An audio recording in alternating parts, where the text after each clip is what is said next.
Hi. How goes it? I hope y'all are cool with a really chill day. I don't think I'll be recording anything today. I need to work on some transcriptions, and I need to... After the transcriptions are done, I need to work on finishing some mixes. I have video editing to do, but the video editing, I don't really care to do that on stream.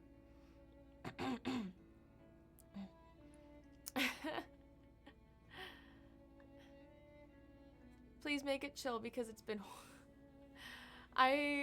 There's this Brit that does reels that compares, like, Europe or the UK to America. And he made the point that apparently there's this heat wave going on in the UK right now. And he was like, it's only 80 degrees out and people are dying. Like, I'll need a... But then I'm like, I wonder if he just toned down exactly how hot it is just for the reel. Is it actually hot, like above 100 degrees Fahrenheit? Or is it just hot for you guys? Hey Muffin, hi Cindy, hey Mavis. Oh, weird. Maybe it just needs time to get approved. I added in some emotes on YouTube. They're not showing up. Maybe they need time. But I now have... I don't know how many emotes I have. I have 1, 2, 3, 4, 5, 6, 7, 8, 9 up right now. Yay! 25 degrees Celsius is already too hot for you. Hi, Xaven. Hey, Sketchy Tracks. Hey, Short Extent. Oh, thanks for the follow. Welcome in. Hey, Charles. Fatty Whale, how's it going? Understandable there, Gillian. Yeah, that makes a lot of sense. The fact that y'all don't have AC. I remember the first time I visited, this was a culture shock for me. The first time I visited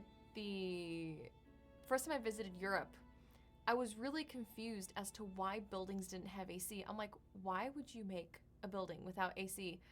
I wasn't much of a history person back then, and I was just like, finally, can't remember who I was talking to, but they're like, a lot of these buildings were made before AC existed, like, and they're not gonna just, so you just kind of deal with it. 25 degrees Celsius is a comfortable limit for me, and also at 25 degrees Celsius, that's around 80 degrees. At that temperature, you can still kind of have the windows open and have a light breeze and still be comfortable. Anything hotter than that, it does get too much. Let me just install this AC unit in a 200-year-old building. Exactly. Yeah. Well, because at the time, when I visited Europe, the only thing that I thought about, ever, was violin. Ever. And so when I went and visited Europe, I'm like, what gives? Why would they build these buildings without AC? And then someone was like, when were these made? And I'm like, oh yeah, that's right, I'm dumb. I just didn't think about it. Oh man. My room gets up to 30 degrees Celsius with 50% humidity in bad cases. Ooh, ooh. Oh goodness. Thanks, pleased to be here. Aww. Hey, that's cool. I don't mind being called JDV. That's cool. Actually, while I'm here, let me see if I can add any more emotes. on YouTube. So I have, do I have the laugh up? I have that one.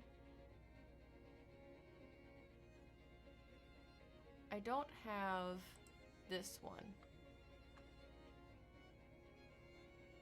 No, let me do this one instead.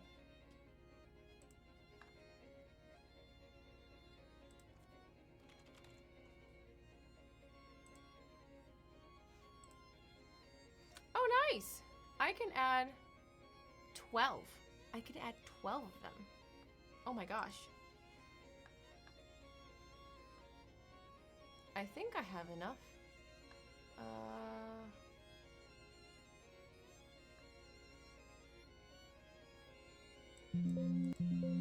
Oh, oops. Sorry. It's yelling at me. Let me change that one to sad, not sob. Let me add this one.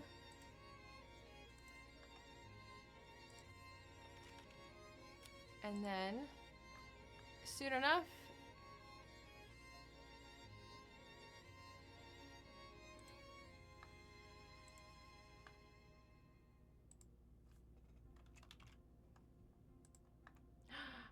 yay! Y'all now have 12 emotes. I wonder if y'all have to refresh. Let me see if that's what I need to do. Does it happen instantaneously? It does! It does happen instantaneously. Y'all now have 12 emotes.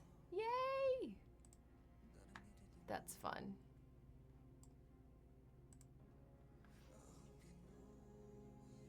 Oh, cool. I will say that's where, like, YouTube made that so easy. With Twitch, you have to be a partner. Yeah, with Twitch, you have to be a partner to upload emotes and be able to use them instantly. With Twitch, I remember when you first join and you're affiliate, you submit your emote and then it takes sometimes like anywhere between a week and like a month for them to get approved, which is annoying.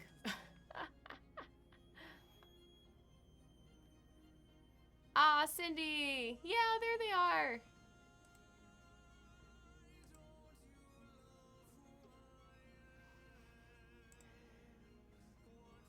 There they are. Lurk real quick for dishes. Aw. Good on you for doing dishes.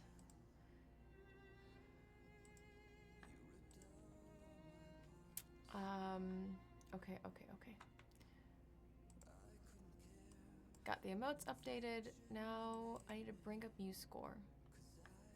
So I was thinking about how to do this. If I turn off the music,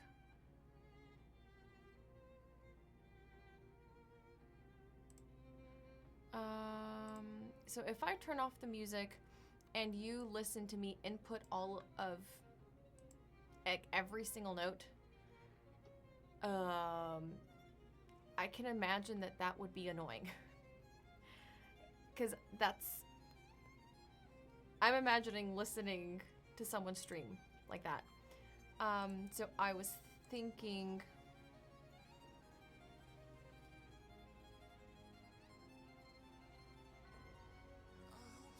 well, I can't think of another way to do it. I'd like to keep the music on and then just, I don't know.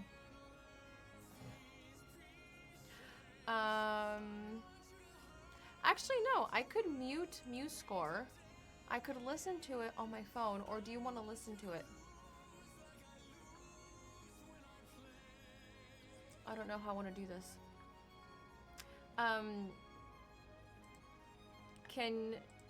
Should I do a vote? Do you want to keep this music in the background and just listen to it while I do work and then chat? Or do you want to actually hear the whole process?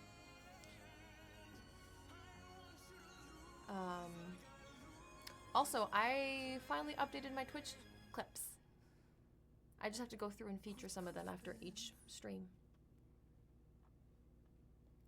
And someone clipped me singing, and I listened to it, and I was like, ah.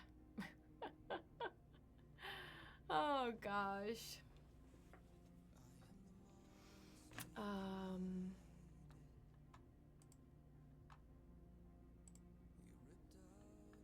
Why did it play it again? That was weird.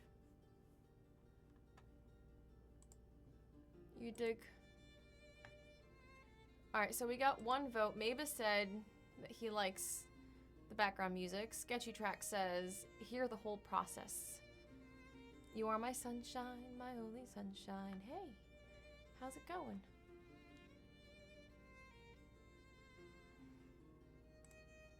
If you dig the background music, then just give me a second so I can... Oh, actually no, I don't need to do this. I don't need Ableton. You'd be interested in hearing the process. Okay.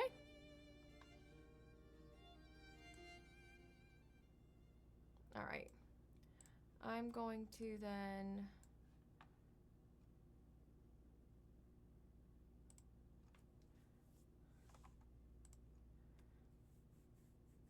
+1 for the process. All right, let's do that then. Might be a little annoying, but just... It shouldn't be too bad. It shouldn't honestly be too bad. Hopefully. I've gotten a little bit faster at it.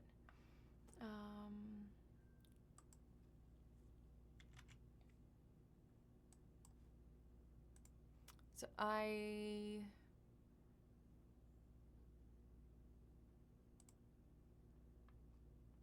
let's do Golden Hour first because I have it up. It's just the demo. I don't have it actually finished.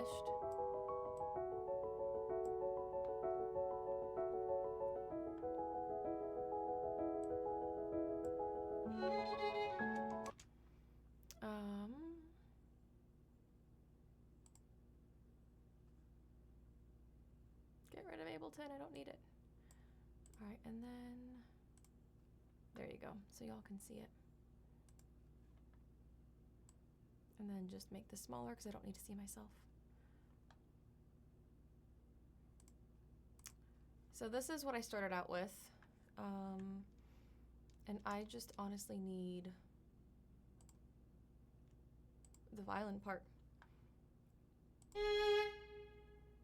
All right, let me see if I can just maybe lower the volume on it because it does not need to be that loud.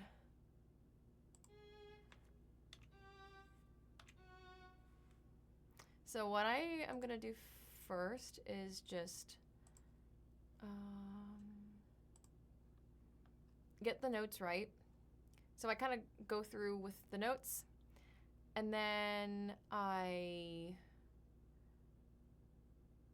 afterwards I'm gonna go and add in the bowings, and then after that I go through and add in any fingerings or any notes that might be helpful. So this is for the sheet music that I'll be releasing.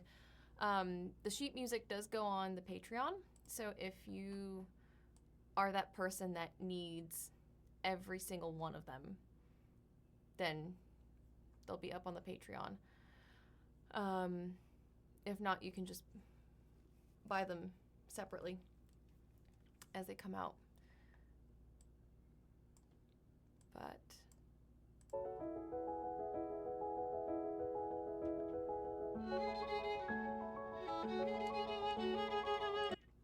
so here I actually need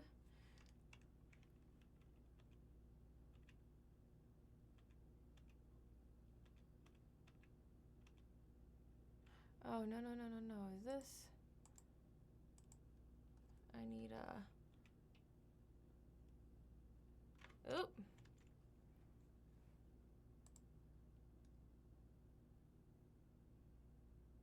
Oh, that's a 3. Okay.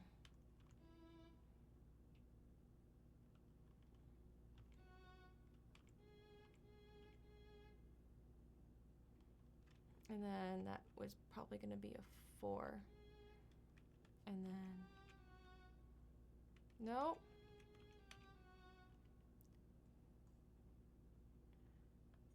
That should be right.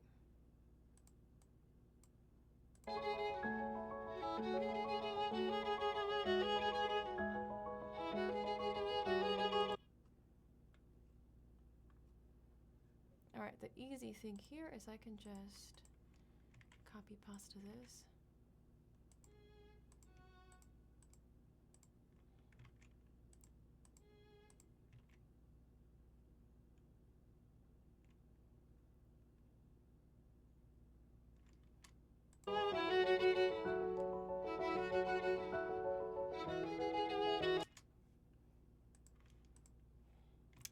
And for the rhythm,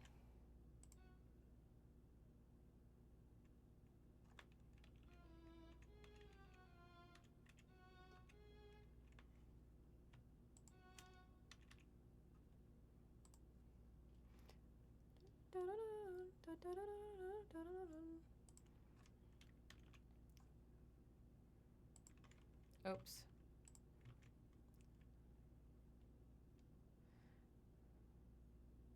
And then this, because it's got these two lines essentially, where when I originally downloaded this from UScore, it had it like the right hand had two different lines going out at the same time, so I'm going to delete that.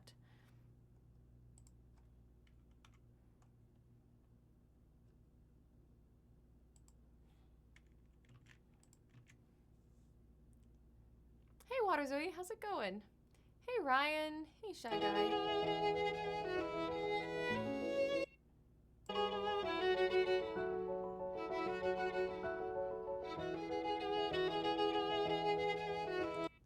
Dun dun dun dun dun.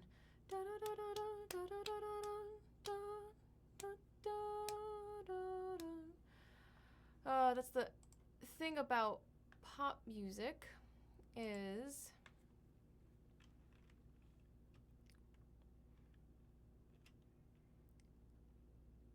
the rhythm is natural when you're singing it, but when you're writing it out, dun, dun, dun, dun, dun, dun, dun,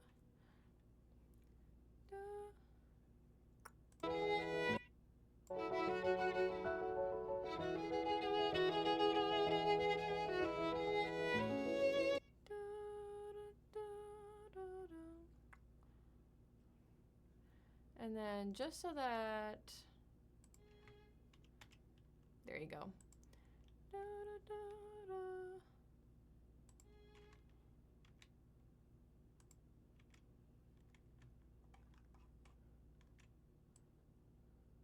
This is one of those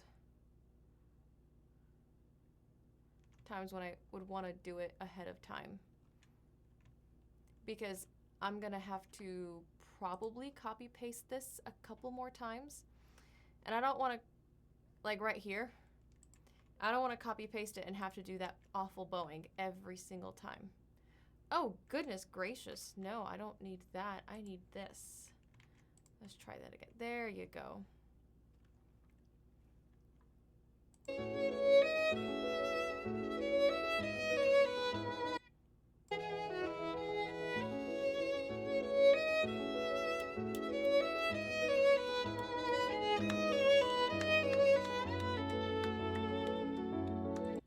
So here I actually make it a little bit easier and I do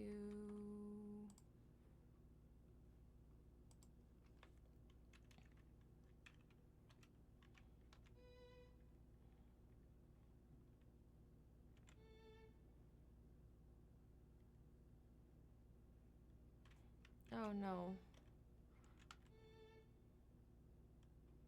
And then here, there you go. The only thing is right here, I usually like a rhythm that is more like this, that delineates the rhythm that you're hearing, and it's 6/8, and I don't hear it as dun da da dun. I hear it as dun da da dun. So I'm just gonna change that rhythm out so it's easier to read.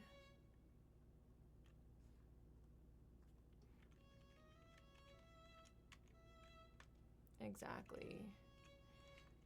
I'm just gonna tie that. Oh no.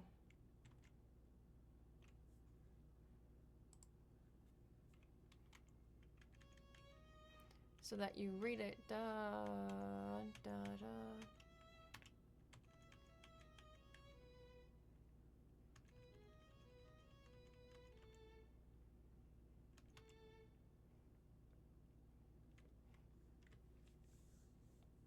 Just working and lurking. Hope your day is good. That's what I'm doing. I'm doing good though. Welcome back, Ilian. So the only thing is, how do I... Oh, that's it. I just have to delete that little thing because I don't need it, like, over and over again.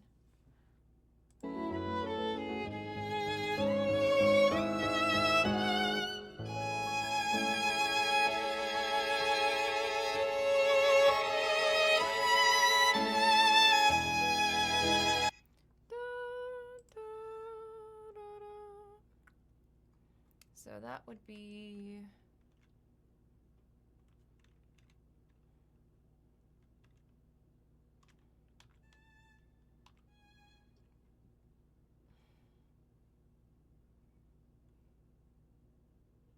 Hey, Shy Guy. Julia was clapping and then a random ad came on that had slightly loud music. And I'm laughing because it was perfect timing to my clapping. That's funny.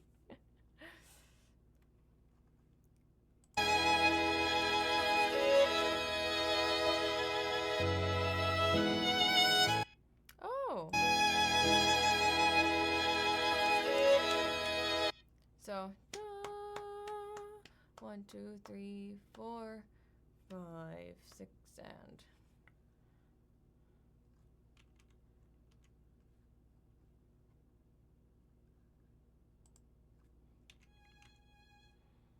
That would be...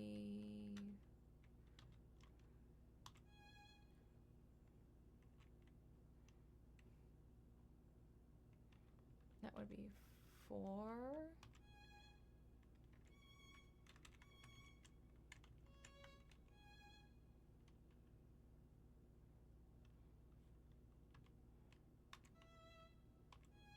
Nope, that was the wrong note.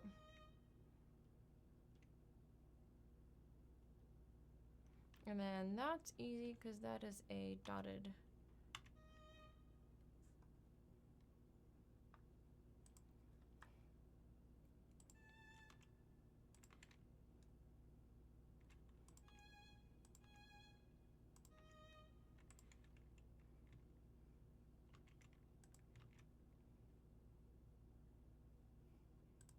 Oh, the only thing is this would be...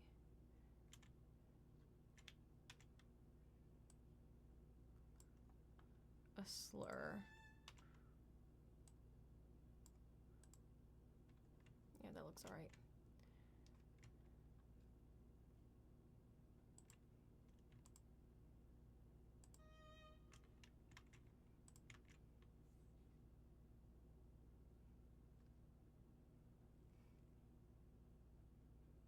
YouTube new feature which involves clapping to get an ad. Could you imagine every single time I clapped, an ad just kind of like... There's, what do you call it?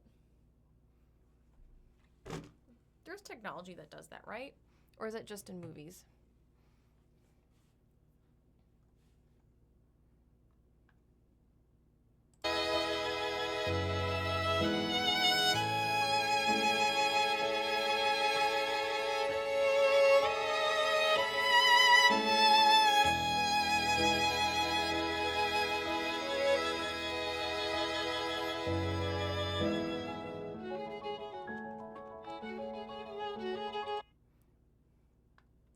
So the only thing I don't know how to do in MuseScore is, so how can I start that out? Press N. Oh, there you go.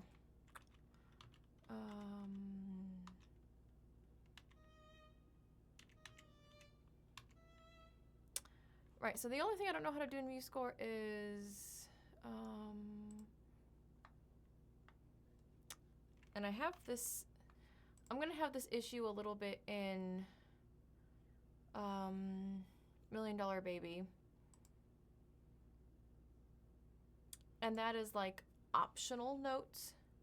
Either optional notes or optional... Oh, and then what was I made for? Optional octaves. So like this right here technically was in a different line, but if you wanted to play it, it could. So I want to give that option. Ugh, nope. Ugh, nope. Nuh-uh.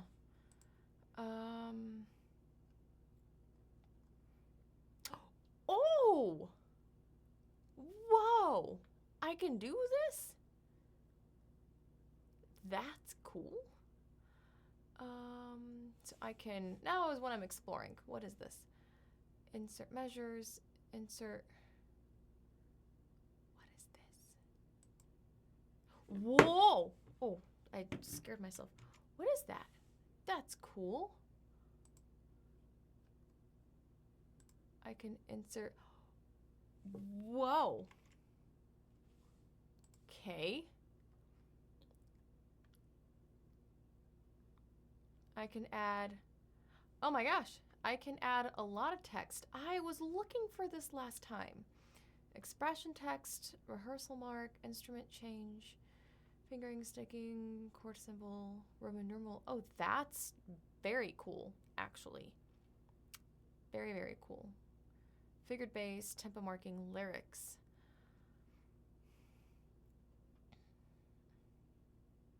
So there's all of this.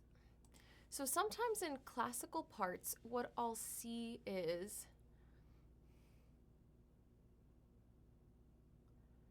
clap on, clap off the clapperant style.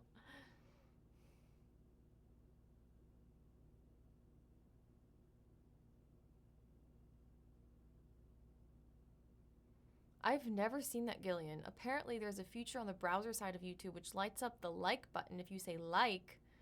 What if you're that person that like says like all like the time like?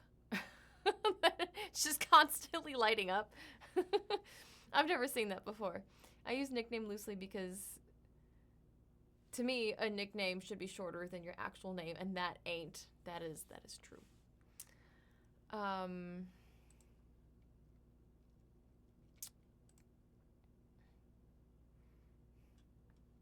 So there's this thing in classical parts sometimes where if you can kind of have mini notes, like they're just slightly smaller in size, to kind of show what's being played during a rest. And I'm wondering, is there a way for me to use just smaller notes or like have parentheses or optional or gray that part out? Sometimes also there's like a way to add a second line, but just for one area. So like add a second line just for 4 bars and then have it go away. That's like the only person like who says like, or a kid. No, I've seen a lot of people use like way too much that aren't Valley Girls. That happens.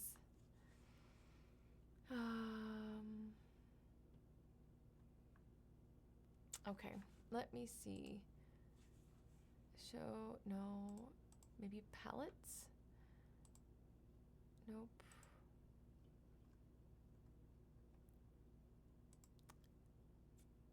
See, these are grace notes. They're like, they are smaller, but no.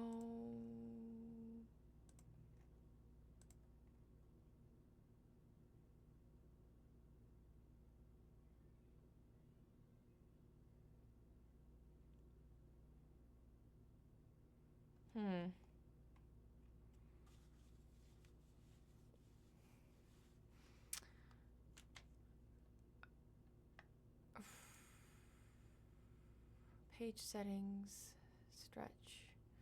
I don't think that's what I need.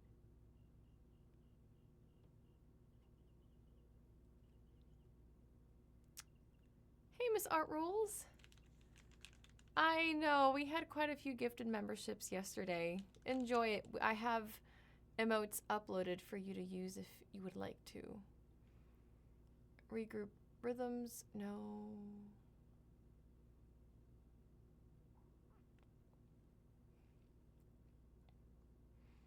Yeah, I don't think this is it.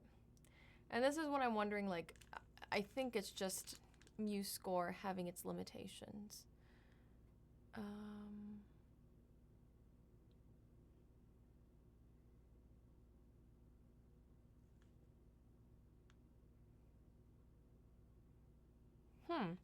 Actually, let me see. I wonder if sometimes I can have optional, right, optional line in MuseScore.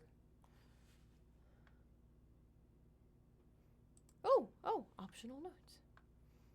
In my base part, this is like a forum support and stuff. Is there a way to shrink a note? Yes, that's what I want. How to input small notes. Okay. Select the notes you want in small size. Check the small checkbox in the inspector. Oh, okay. So the one in the note section is used to only change the size of individual note head. The one in the chord section will change the note head, stem, bean, and flag sizes all together.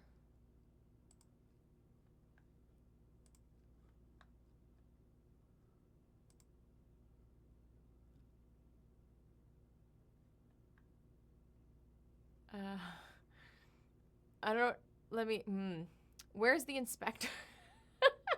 That's the first question. Where's the inspector? Is it, no, that's not it. Where's the inspector? I have answers.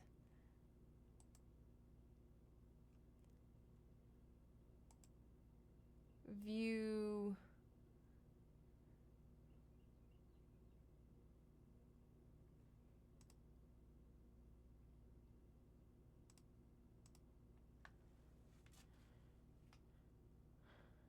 Okay, it's possible. Someone had an answer to it. How do I do this?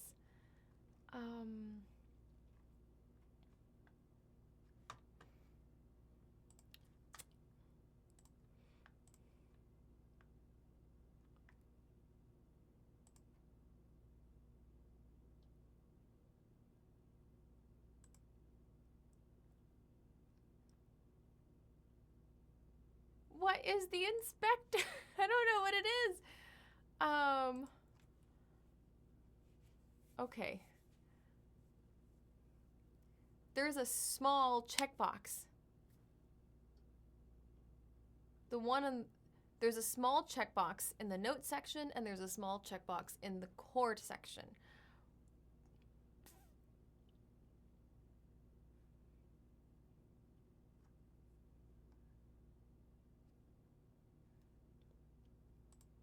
Excuse me. What?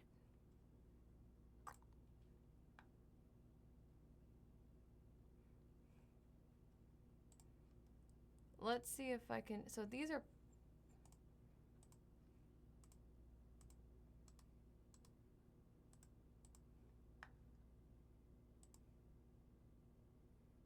no, that's not it.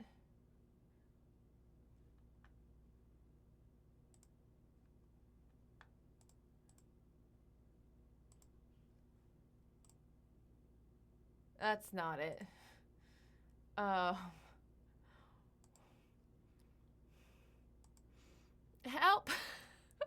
What's going on? Hey, Splady Kate, how's it going? Hey, Small Engine Fanatics. Oh, hey, Crazy Red, on your other account. Gotcha.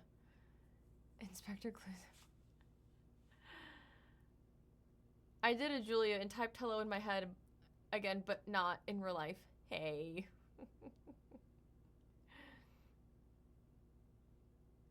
I spent maybe an hour or two in the MuseScore composing thingy, and I was already annoyed by it. That would be helpful. Do you see one? I don't see one. So basically I want this right here to be shrunk.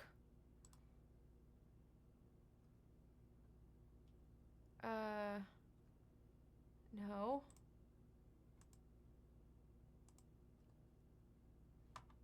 All right, I'm gonna look at, I need to look up YouTube.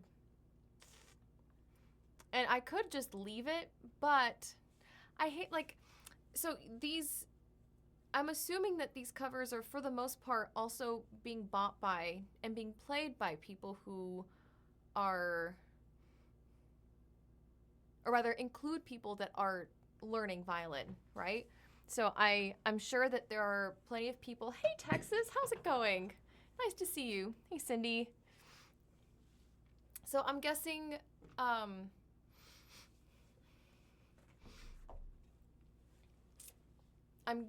I'm guessing that the people who are more advanced can fill in the blanks, but the people who are learning would need either a little bit more explanation or they would have more questions. And I know this from students of mine, right? Where if they hear something but it's not written in, then they're like, should I not? And I want to at least include it in a smaller notation with an italics optional over it. And then at the end of the piece, just be like, with an asterisk, like the notes that are shrunken with an optional, you know, they're notated that they're optional. Technically is what you hear. You can play it if you want to. If you want time to do this, or if you don't want to play it higher up, then you can do that. So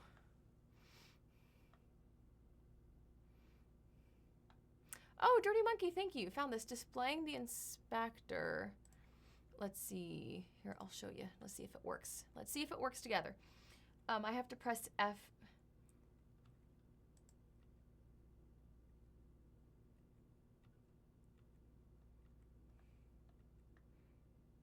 So this is it.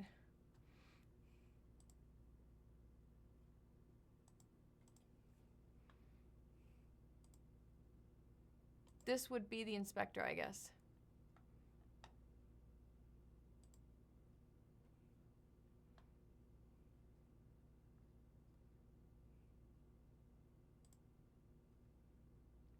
Let's add bagpipe embellishments, accordion, fretboard diagrams, guitar, harp, tremolos. I don't need tremolos. Brackets, sure. Ornaments, sure. Beam properties, sure. Line, sure. I don't need anything else. Maybe it'll be somewhere here. It's supposed to be under chords. And I don't. Arpeggios. I use this a lot. I also use this a lot. Okay, see, these are no heads, more for like, these are more for harmonics or like hits or etc.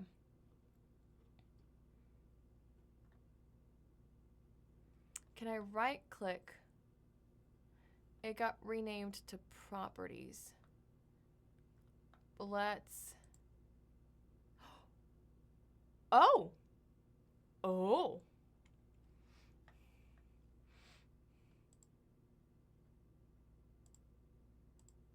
Oh! Oh my goodness!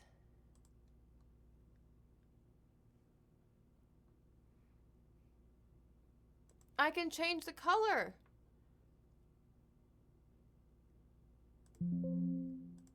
Oh, wonderful! Amazing!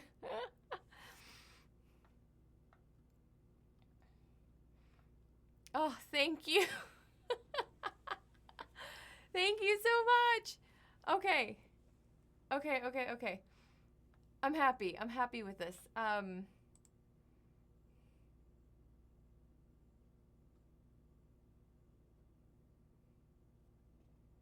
I have another question that I have, but that'll be for later. It's mostly Like if I were to, actually, I think I can do this. Let me just,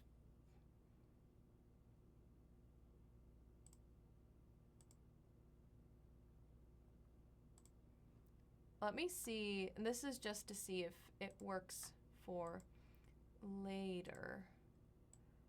Add, if I add this, but I only want one of these to show.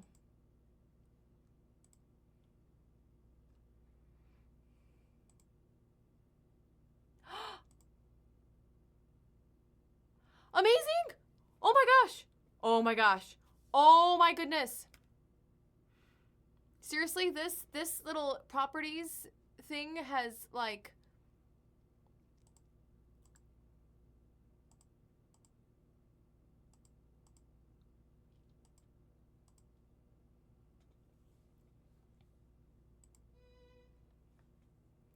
why is that? That should be visible. I don't know why that shows as invisible. Oh my gosh. Ah, G Raven! Thank you for becoming a member!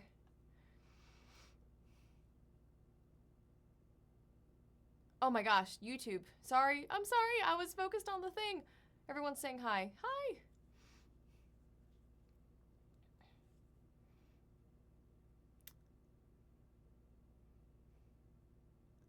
Ah, Crazy Red. Thank you. You really do. If you're ever wondering if you make a difference, you certainly do, Crazy Red. And anyone that does anything to support. My gosh. Ah, Shy Guy. You hanging out, people being here for me to talk to during streams is like, yeah. Okay. This actually makes it, so the thing is, there's some place, not in Golden Hour, but I know in, what was I made for? And also for, in Million Dollar Baby, at the end, there's like a little line that I would never expect a beginner or intermediate to play, but I do want to notate it anyways. And so I want to write it on a second stave, but I don't want the second stave to sit there the whole time. And so if I do this, then I get to just make it go away. It gets to go away. And only the parts that have notes in them is the part that stays there. So that just, yes. I don't need that for this one, but, and then I'll write optional there. Okay, anyways, moving on.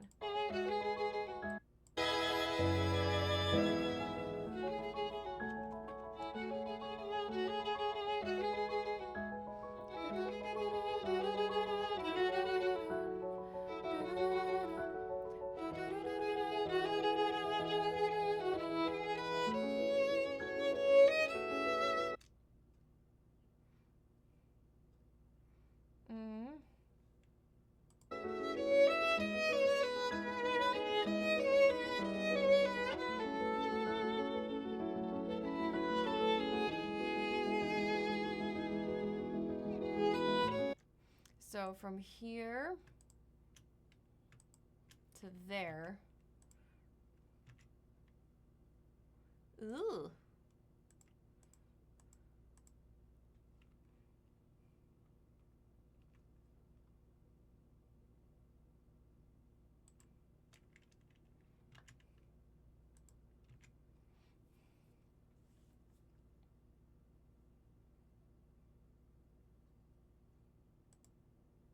And then this would be a dotted.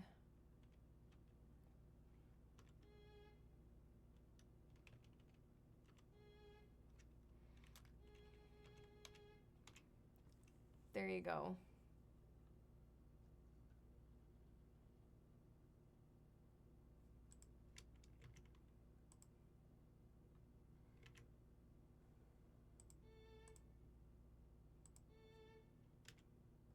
And then that, instead of this, would be a little bit more like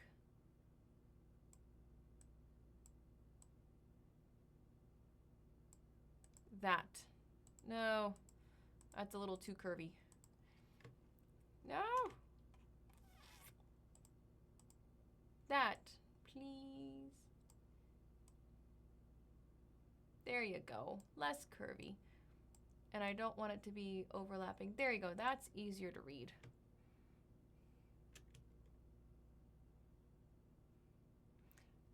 Diane, it's something awful like that, Diane. Yeah, it's not 440. I recorded mine at just regular 440. It's technically like, it's definitely tuned down, but also the piano itself is detuned. It's not an in-tune piano, for sure.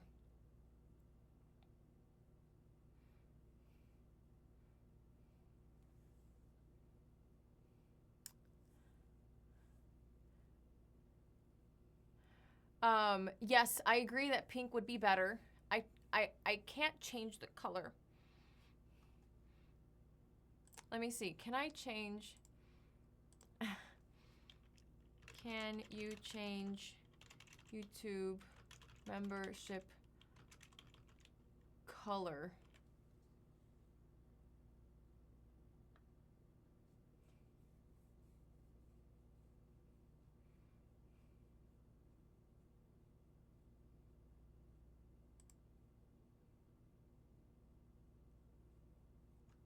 No.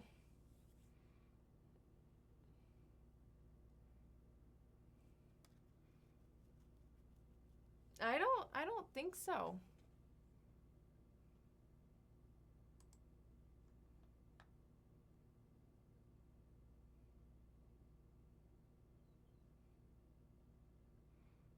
Looks like YouTube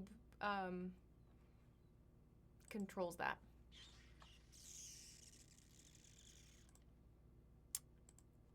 Unfortunately. Who the heck uses 432? Indie artists that want to be different.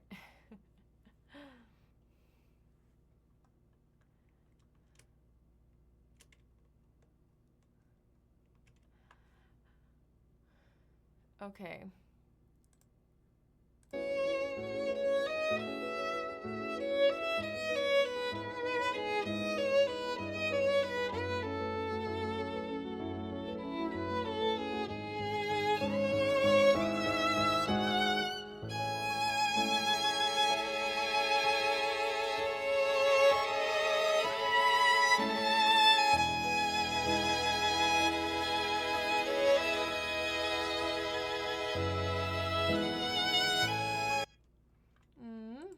Thank you, Gillian.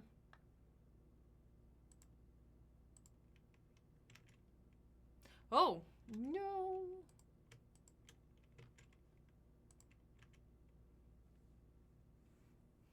Yeah, you can't change it. I'm a Rob mod. I know you are, and it's really nice to have you here. Glad. Yeah. I wish I could change the color. And then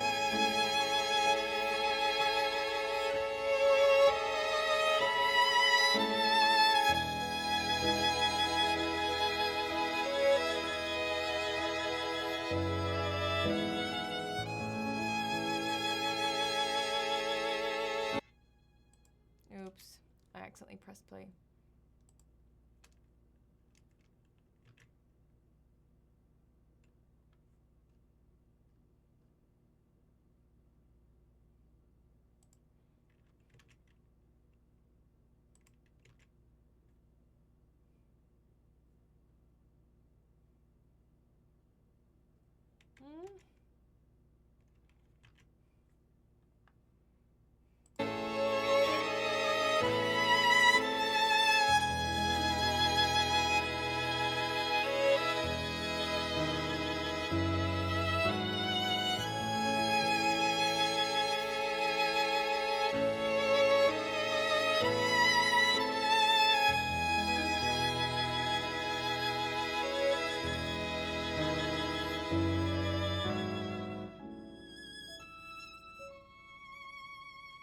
So like this, for example, I would love to put this in, but this is definitely going to be in the tiny notes with optional written over it.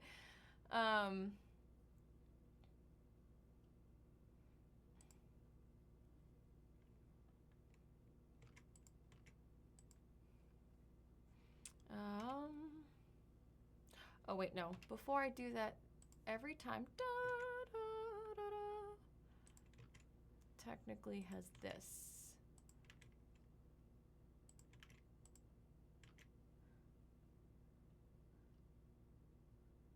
Why? Why? Why? Would you do? Why? Like, just Why?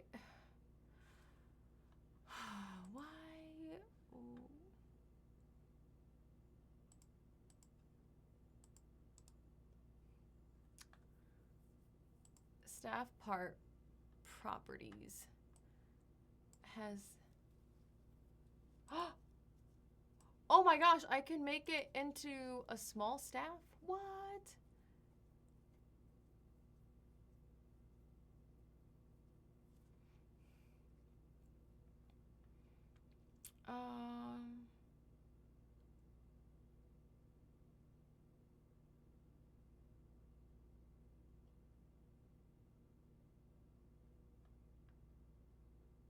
How,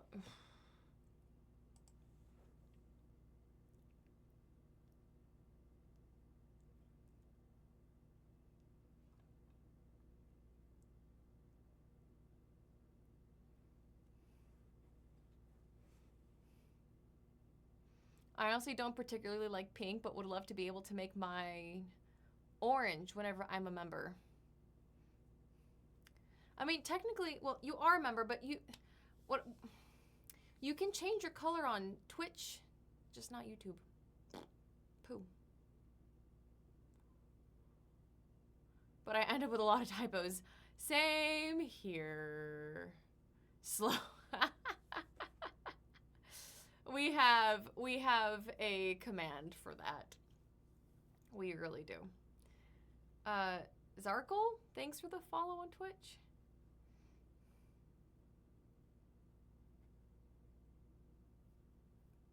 Words aren't hard. Math is. 1 + 1 is 11. Oh my gosh. Okay, I don't...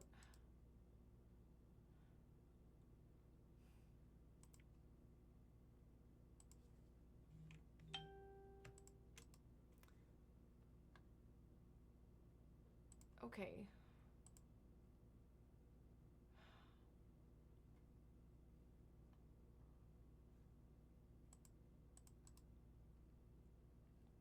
So I think maybe it's not layout, system break, page break, section break. Keep measures on the same system. Yes. Whew! Amazing!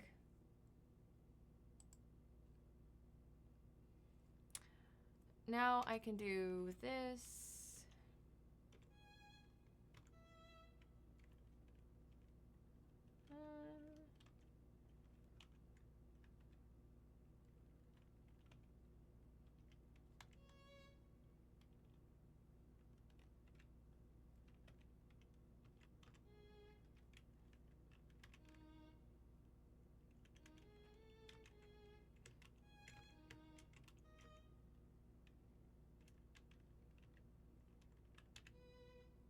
Nope.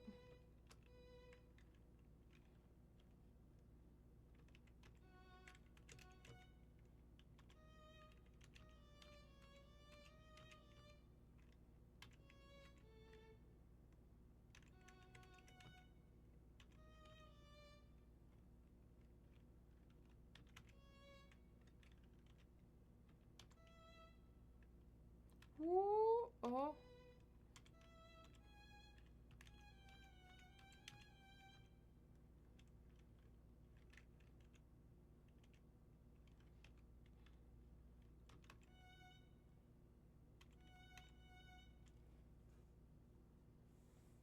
And then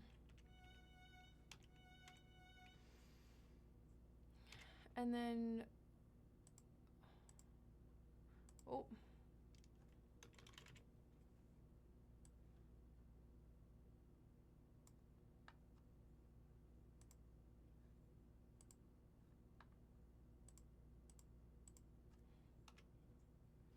There you go. And then from here to there,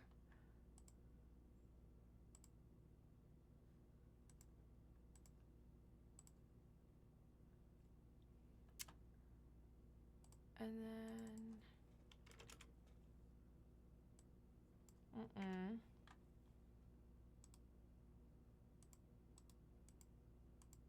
I had it here, right? Text, expression, sure. Oh, it's a Control E?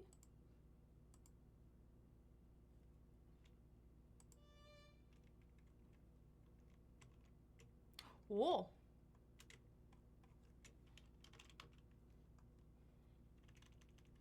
Let me see how it looks like if I write it like this. And then I'm gonna do a little asterisk on the top so that I can write it here. I know that I just did it twice, but that's the end of this, and that's the start of something new. So, and then on top of this,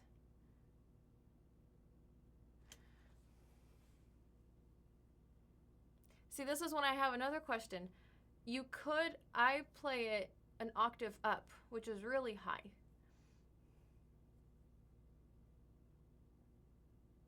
But you could also play, I know what I'm gonna do. I know what I'm gonna do. If you're wondering if I put a lot of thought into this, I really do. Oh my gosh. Hey, Bad Hairline Productions. Hey, BHP. This is Muse Score. Oh, thanks, Gillian. You answered it for me.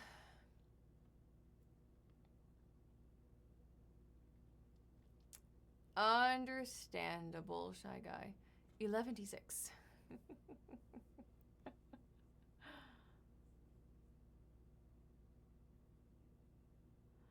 You searched for 11:26.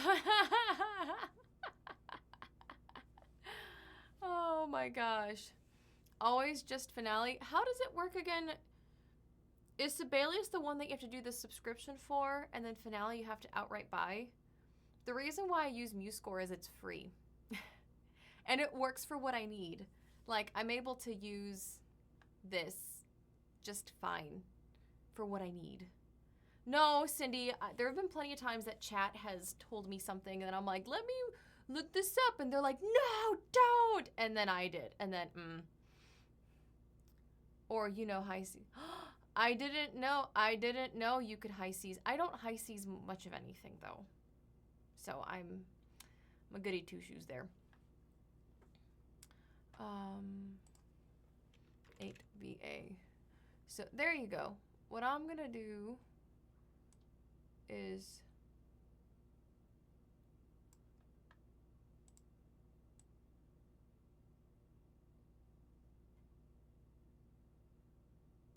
there you go.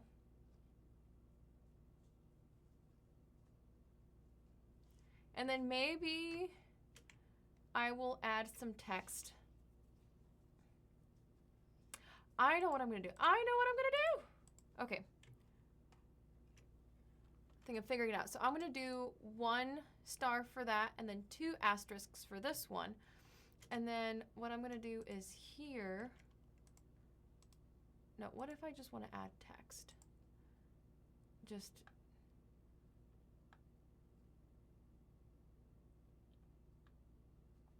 I want to add text. Where can I just add text? I want to add it here though.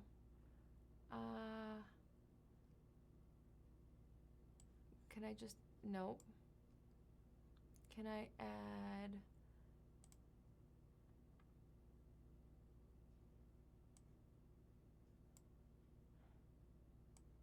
Why won't... I want extra text here. Ah! My goodness. I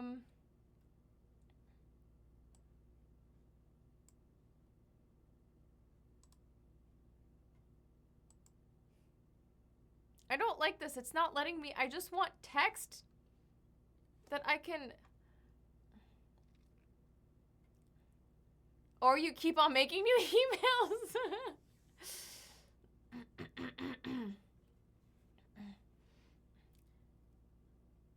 I've used Finale. I think I did the trial for it at some point, right? How much is Finale anyways? Hold on.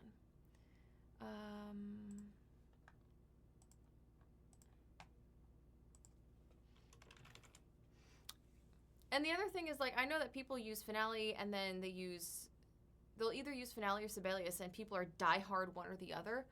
I can't figure out what. Yeah, there's a free trial for 30 days. I used it and it was great.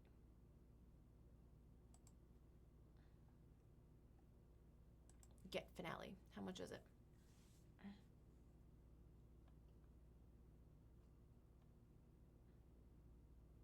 So for academic or theological, it's $99. Apparently right now there's a... Are they having a sale right now? They have it right now for $300, which is not... which is not awful. And then there is Finale print music, which is... I don't know what the difference is between that and the other. Maybe just the... I don't know. That one's $119. So, it's not awful, but it's not often we like to protect Julia, so when we do, she knows it's really bad. Never Google image any strange... No, don't Google image anything. No. No.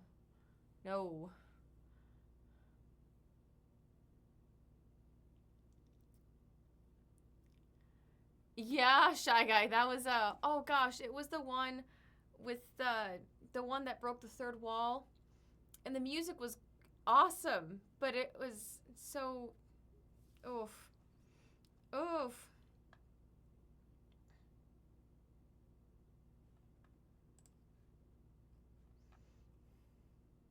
Yeah, I mean, eventually I'll get Finale, but right now, like, right now it's okay.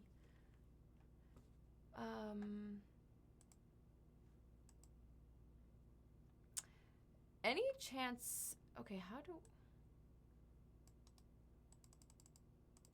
So I might... Alright, so for the text, I might end up having to... Once I finish notating everything, I may just have to save it as a PDF and then import it into Canva and then just add text separately. Because what I'm gonna want to do is for this part and this part is just with one asterisk mention that you know, can be played if you want to. And then for this one, I'm gonna have in parentheses fingerings for if you want to play it as written down an octave, and then above the fingering for if you want to play it up the octave. Anyways. Breaking the fourth wall. Thanks, Gillian. Breaking the third wall is just a destructible environment in a game. Yes, that is true. All right, so now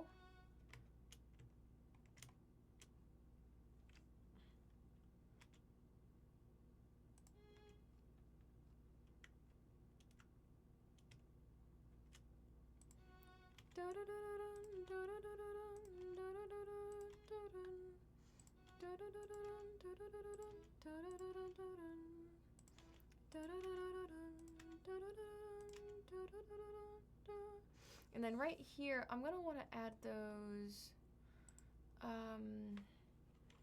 tenuto. There you go.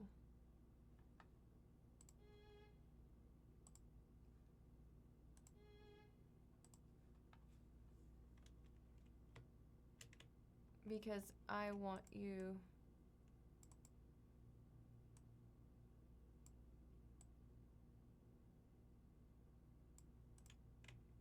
I would want those to be just emphasized a little bit.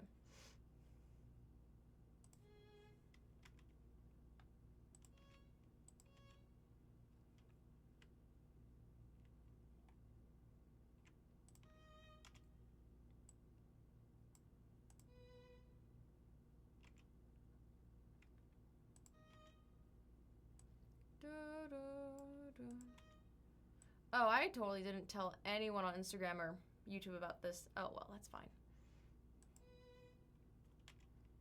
I just realized.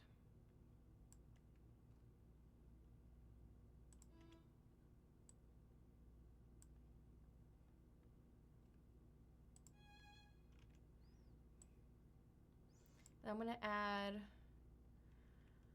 a up bow to be played whenever you want. Can you add optional notes but make the optional notes a rickroll? Or better, no! Oh my gosh. All right, let's see.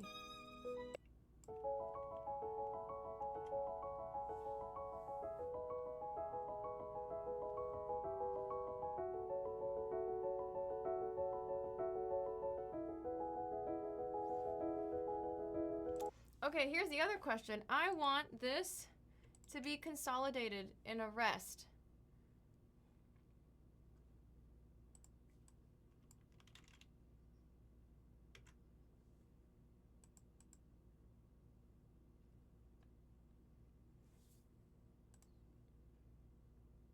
You know, like the rest that just has a number over it?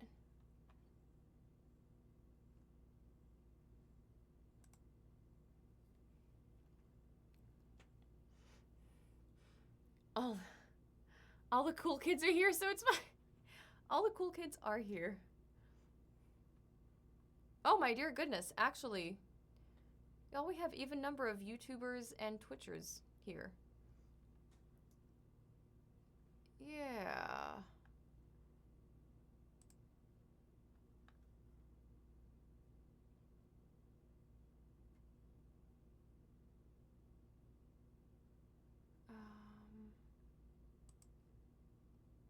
So usually...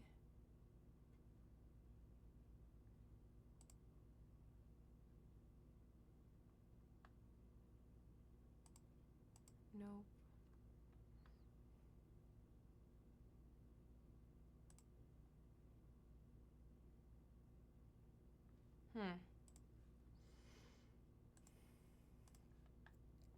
Let's find out. Muse score multi-measure rest.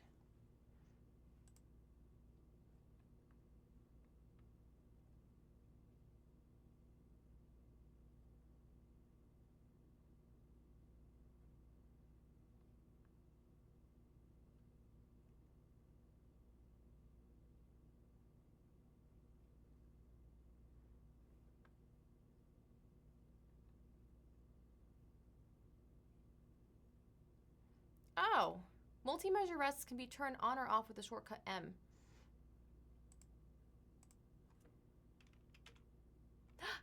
Yay! I'll show you what just happened. I just pressed M. Yay! Move that over so it looks nicer.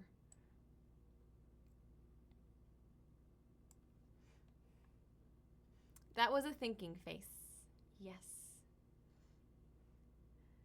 It's like you don't want our help. Adding a rickroll to a song that doesn't have a rickroll is not helpful.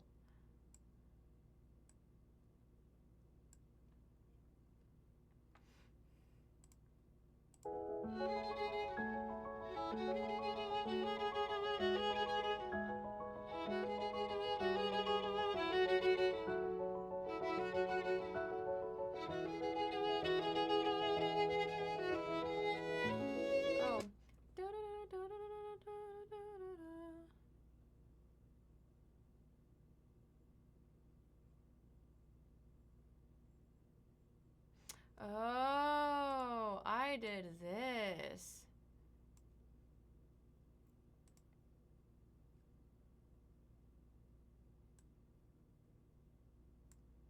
Ooh.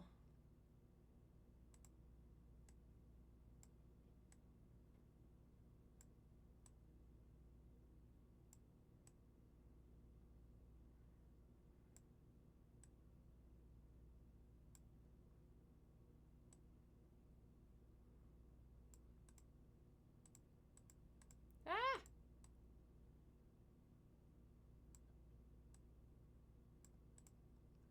Okay. What are all those squiggles? It's notations. YouTube frogs and Twitch frogs. What?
Um.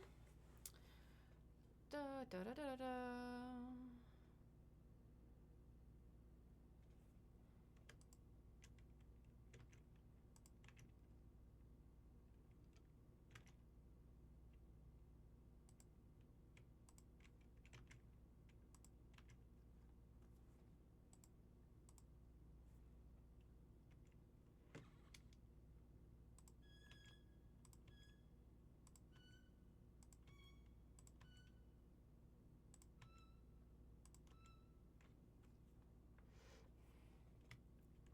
Okay.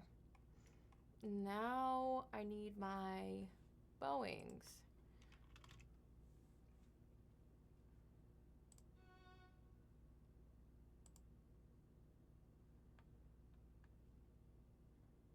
And this is when I'm like, how many bowings is too many bowings?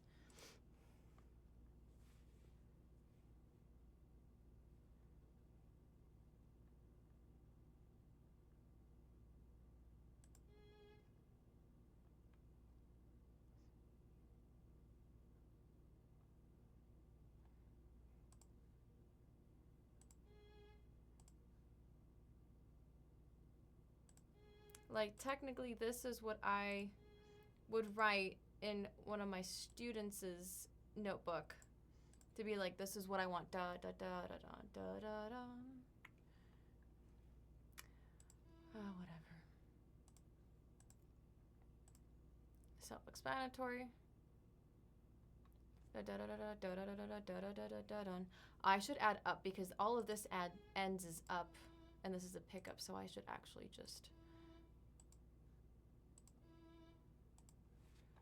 put it in there.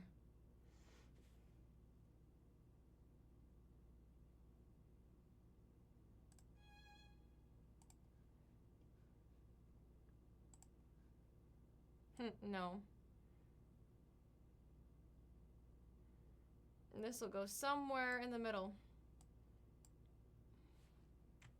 As you see fit. No, stop trying to.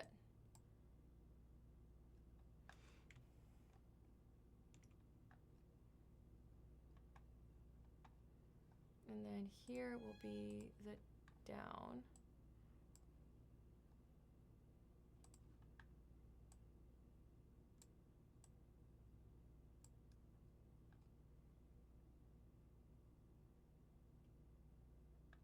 Oh, oops.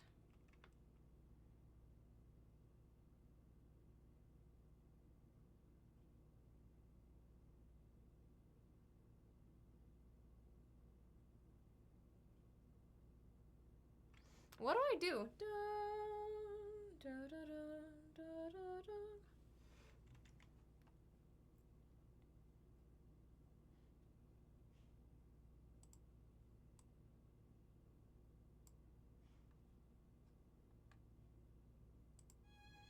I'll do this. Eh. Bring that down, please. Oh my gosh, why are you being so difficult?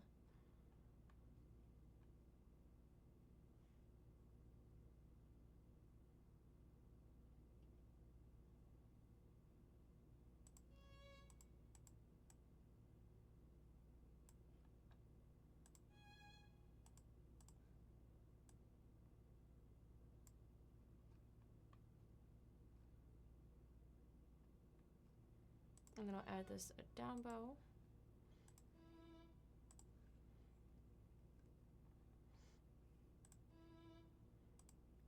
I wonder if there's a shortcut for these up and down bows.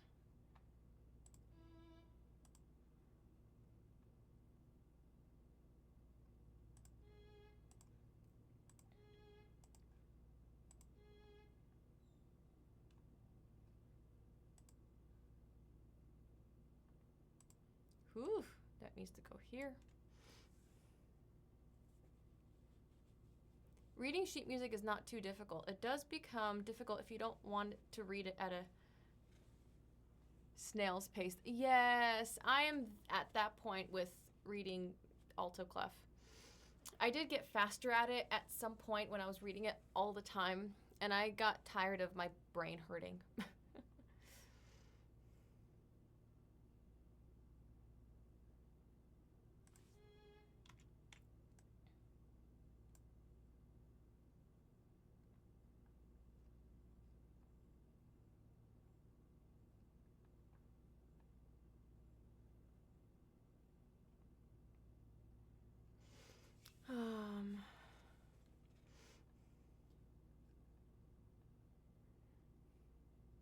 Hey, Emily Tyndall, how's it going? It's going. I'm just doing some music notation, that's all. Oh no. I bring that down. No. Excuse me.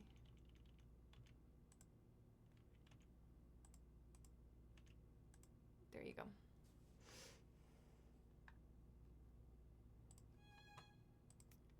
On MuseScore, which I suppose there's a learning curve for all softwares, but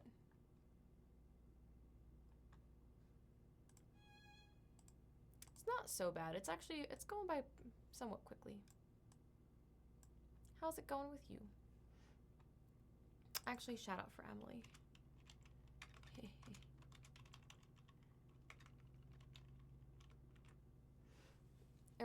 Arrangement. This is for a cover that's coming out soon. I tested out a cover, two covers ago. I tested out doing sheet music for it, and it was received well, and so I was like, okay, I should do this for all of them.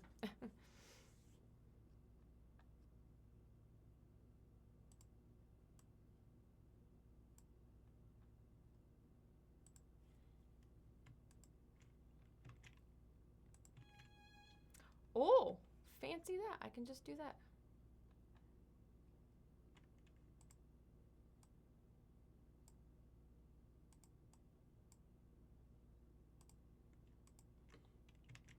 I didn't know I could do that.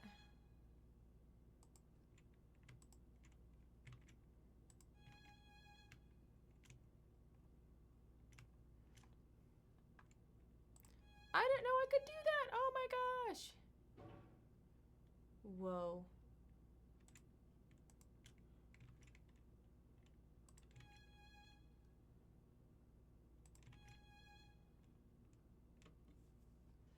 And then the only other thing I need to do is bring that out here.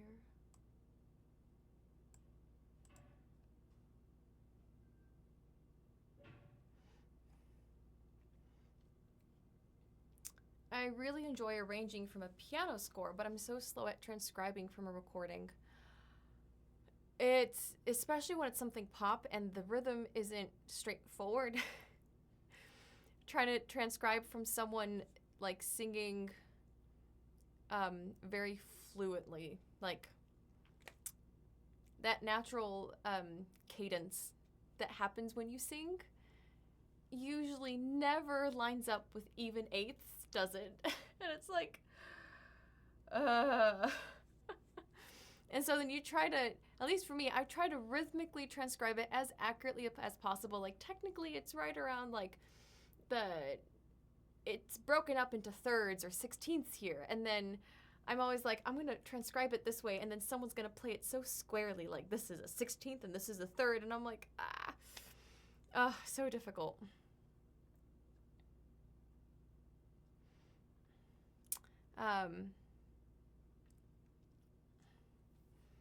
Which is great for listening, but not so much for transcribing. Yeah. And then how do you write in the transcription? Like these rhythms are approximate. It is not meant for you to play it like a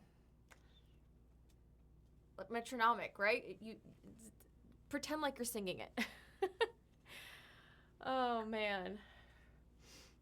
Let me see. So I'm gonna want. So this is what this is what I want to write. I want to write. The classical in me is like, this is sotto voce, right? This is played with a very airy sound, but I'm leaving it. That's how I would describe it. So I'm gonna leave it. And then I need now fingerings.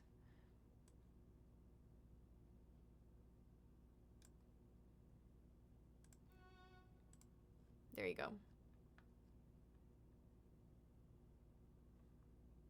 Fourth finger.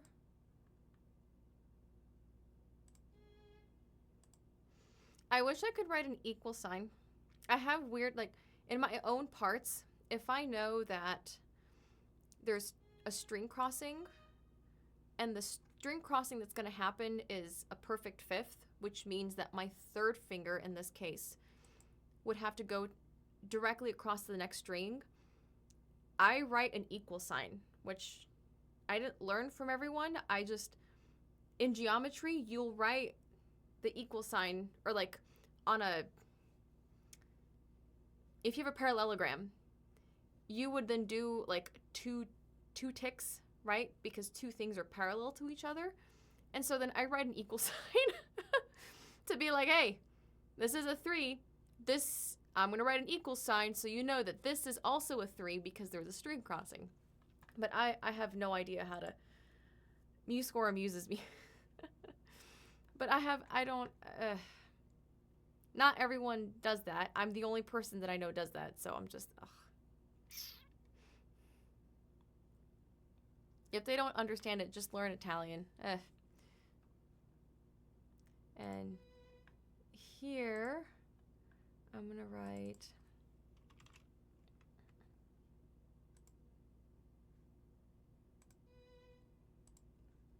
Nope. This is when I do this.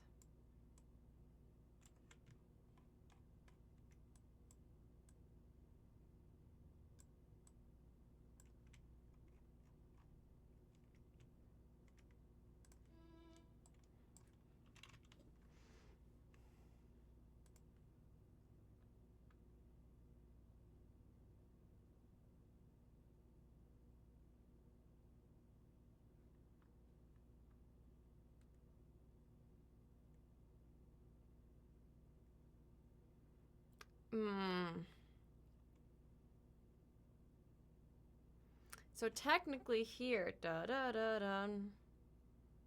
because I don't want to vibrate this on my fourth finger, what I end up doing is, this is third position, I go to second, then I go to fourth here, and then I do a little break, and then I go to the E string. So do I write in all of my crazy fingerings, or do I just leave it as...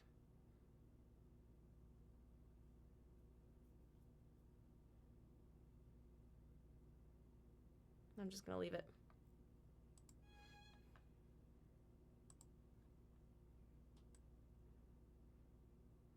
Do I write it exactly how I play it, even though sometimes I play it kind of weird? I don't know. I don't know.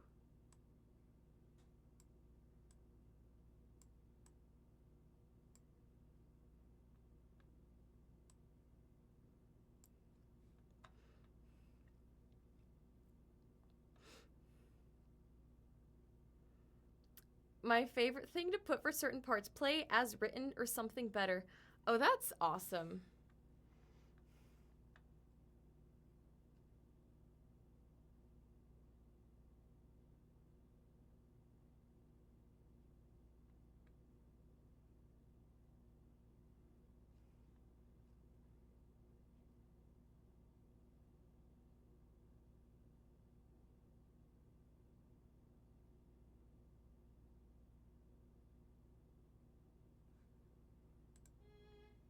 You know what?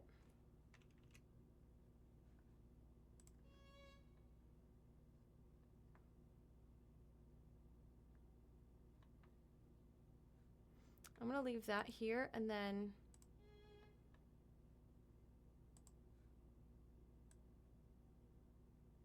I'm gonna do the old 2 other fingerings.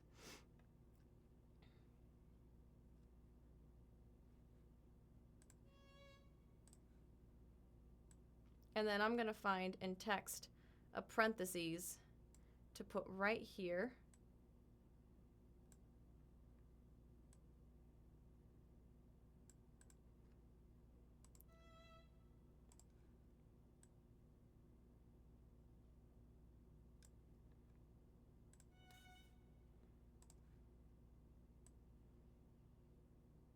Because that's technically what I do. Technically it's what I do, but I can imagine that it would be annoying if you don't want to do it. I definitely sacrifice comfort for things sounding pretty.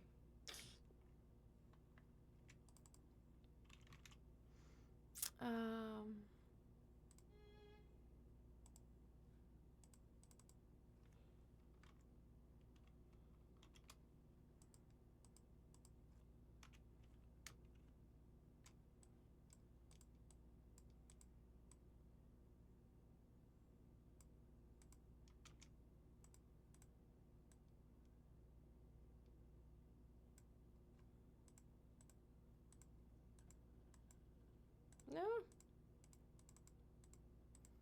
No. I want to move this thing down.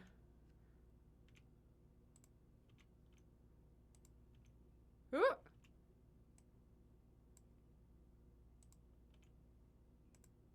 That should be closer.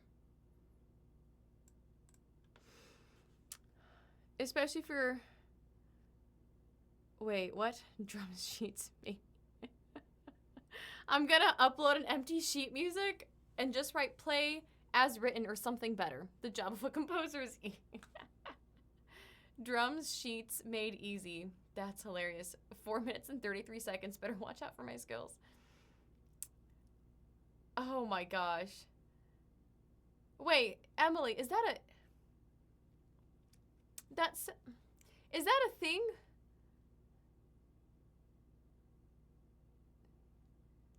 I mean, I guess that makes sense, but does John Cage really earn royalties on silence?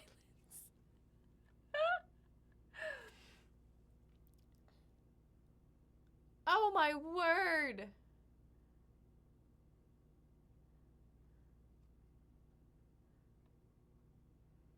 Earl Brown's November 1952. But if he did, then I'm probably just jealous.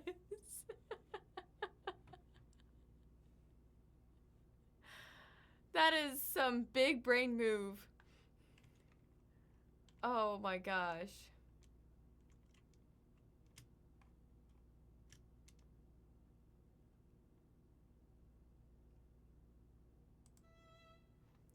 Just in case anyone is wondering, yes, fourth finger.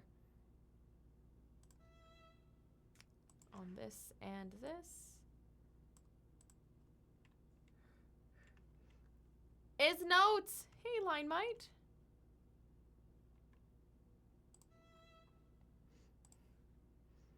I'm just transcribing and doing sheet music for one of my covers.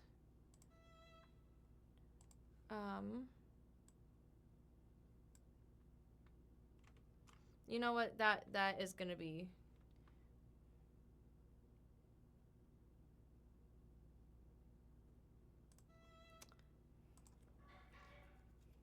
Do I have to rewrite all the fingerings for everything?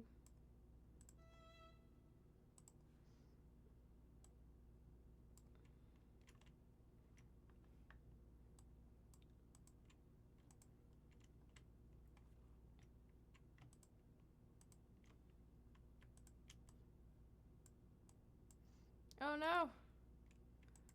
I can't.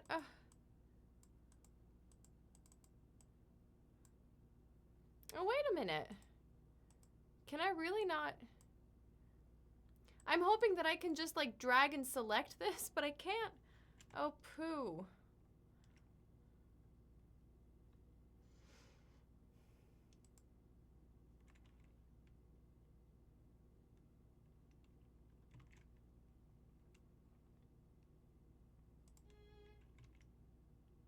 I can do this though.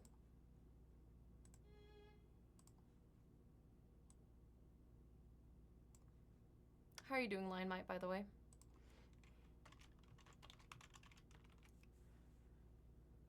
Poop? Oh, I do say poo often. Will Twitch DMCA strike you if you perform 4 minutes and 33 seconds?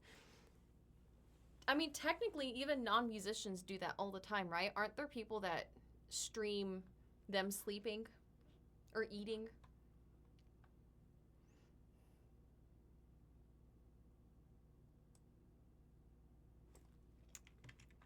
Wait, see now I'm curious. What is this? Earl Brown's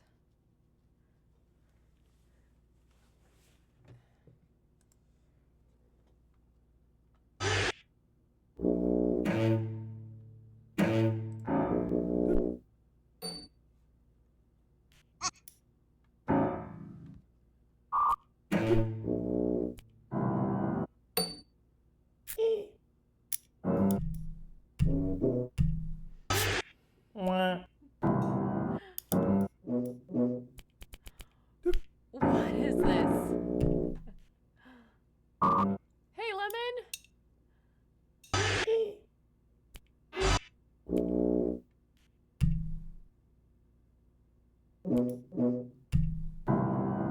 Filming stuff in the background. Oh, thank you, Line Mite.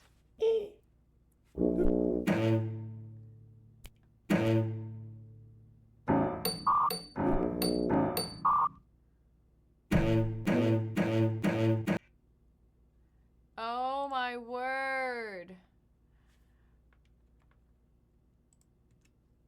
Oh my word. Okay.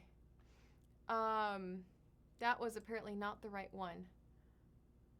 Oh, that was December. Which one is November?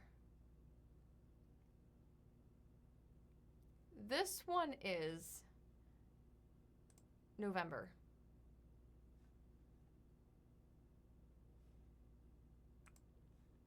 Which apparently is, it looks kind of the same.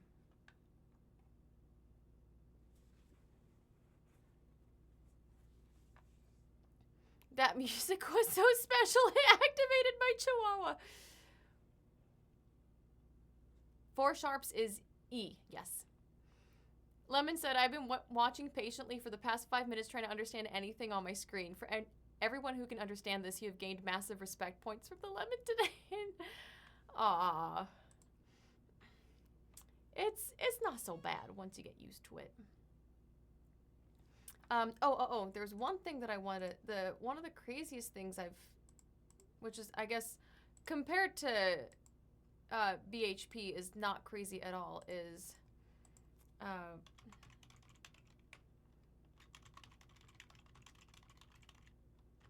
score is this.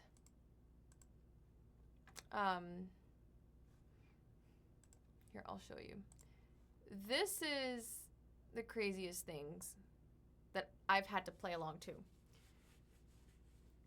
I played this actually with Penderecki.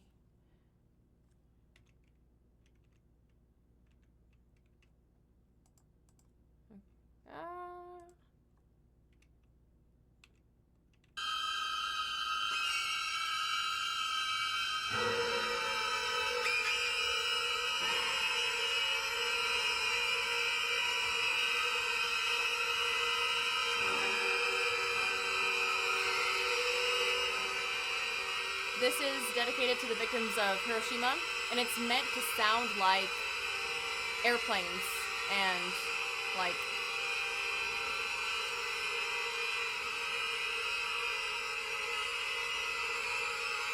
this is what our score looks like, these little triangles.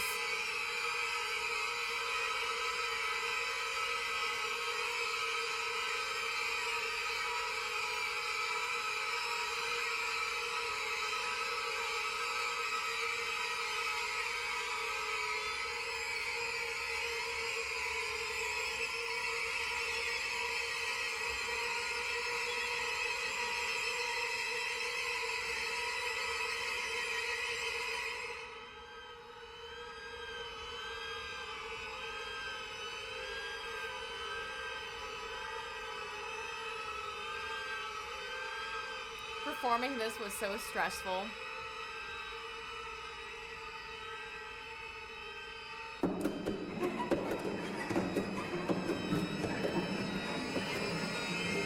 I know, Cindy.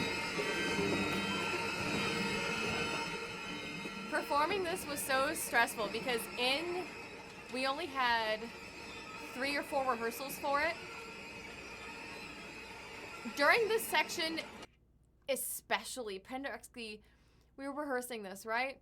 And he stops and he was just, oh my gosh, he's died now, so I feel bad saying anything awful about him. But he took this very, very seriously. I mean, not that you shouldn't, right? Like, you should know your part and play it correctly and whatnot. But considering what the score looks like,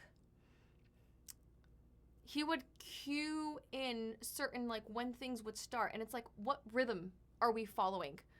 You know, it's just so, like, what rhythm do you have to follow along to? So this person would start, and then that person would start, and then that person would start, and that person would start. There were like 8 cellos, right? Or 10 total. So 2 people had this, 2 people had that, 2 people had that, 2 people had that, and you had to kind of play together. And then there was this one time when he stopped and he was like, he pointed one person out. He's like, you didn't come in on time. And we're all like, how would you know? Emily, I actually really enjoyed, like, I was stressed out playing it, but I actually enjoyed the live performance of it. It's not weird. He does a really, really wonderful job soundscaping it.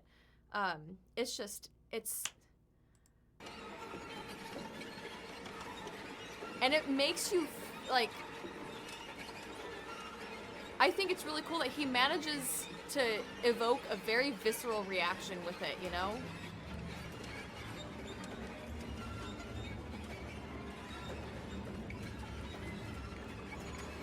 Especially if the composer is there. I mean, like, these aren't notes, right? They're just like little different shapes. And there's, at the beginning of the score, there's a legend, right? Where each different shape means something else. One of them is you take your bow hair or your bow and you have to actually crackle it on the back of the violin, which is where I got the idea for that one oh my gosh, the dirge, KK dirge. And then you have to play behind the bridge, and then you have to play on the shoulder of your violin. And let me tell you, so many violinists at Yale were like, no, no, no, no, no. No, no. I just have my one very expensive violin. I'm not playing on the shoulder of my violin.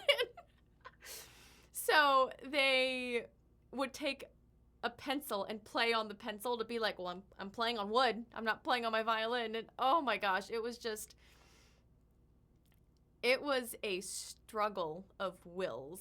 Let me just...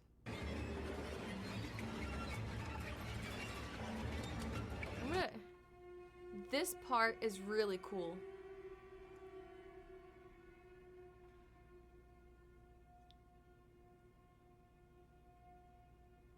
This part gets really, really cool.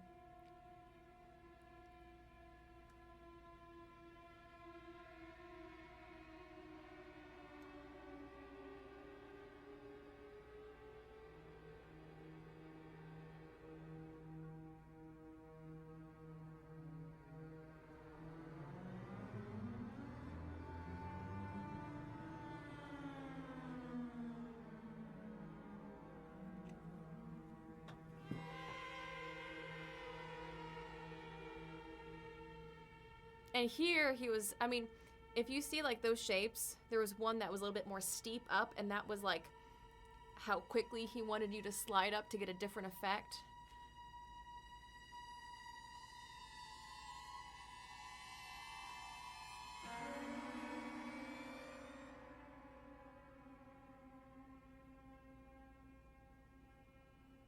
Oh yeah, Muffin.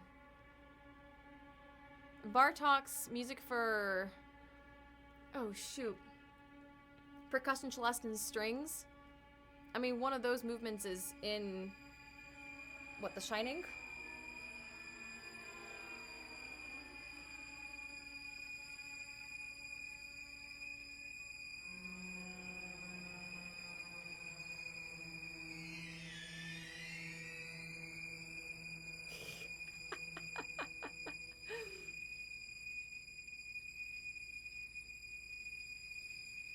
Gotta dip out for now. Again, sorry for derailing the conversation. Still, I like music like this.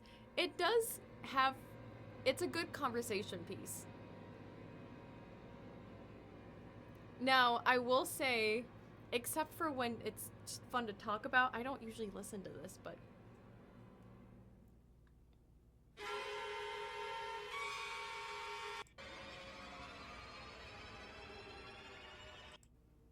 Let me see, I'm looking at when it's more listened to. It's usually when something happens. Yep, all of these. He had everything memorized. If someone missed one of these things, he'd be like, hey, 8th chair of 2nd violin, you missed your harmonic. And we're like, oh my gosh, how? How? Look at this! Look at this! And none of these are notes, they're all shapes.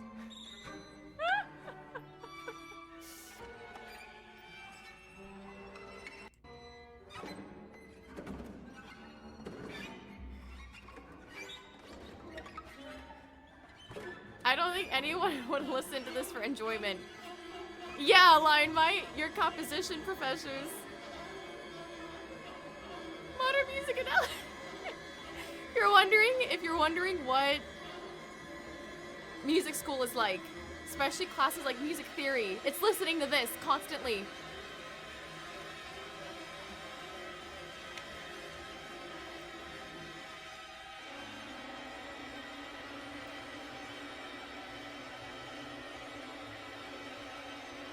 This is it, chat. 5 years of this.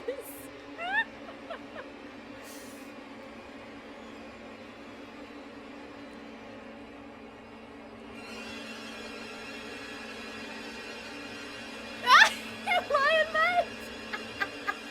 Thankfully, college is cheap in the Philippines. Oh my gosh.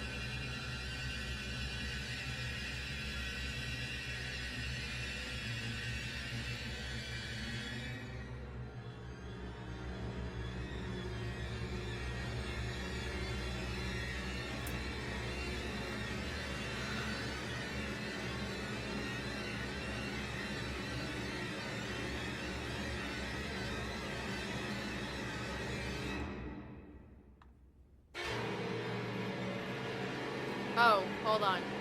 That's what that looks like.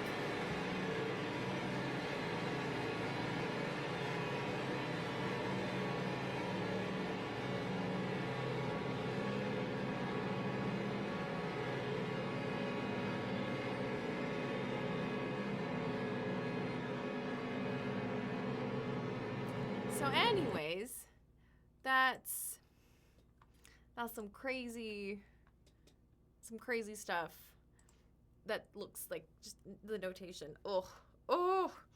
I remember when we found out that we were playing this. So we see this music, right?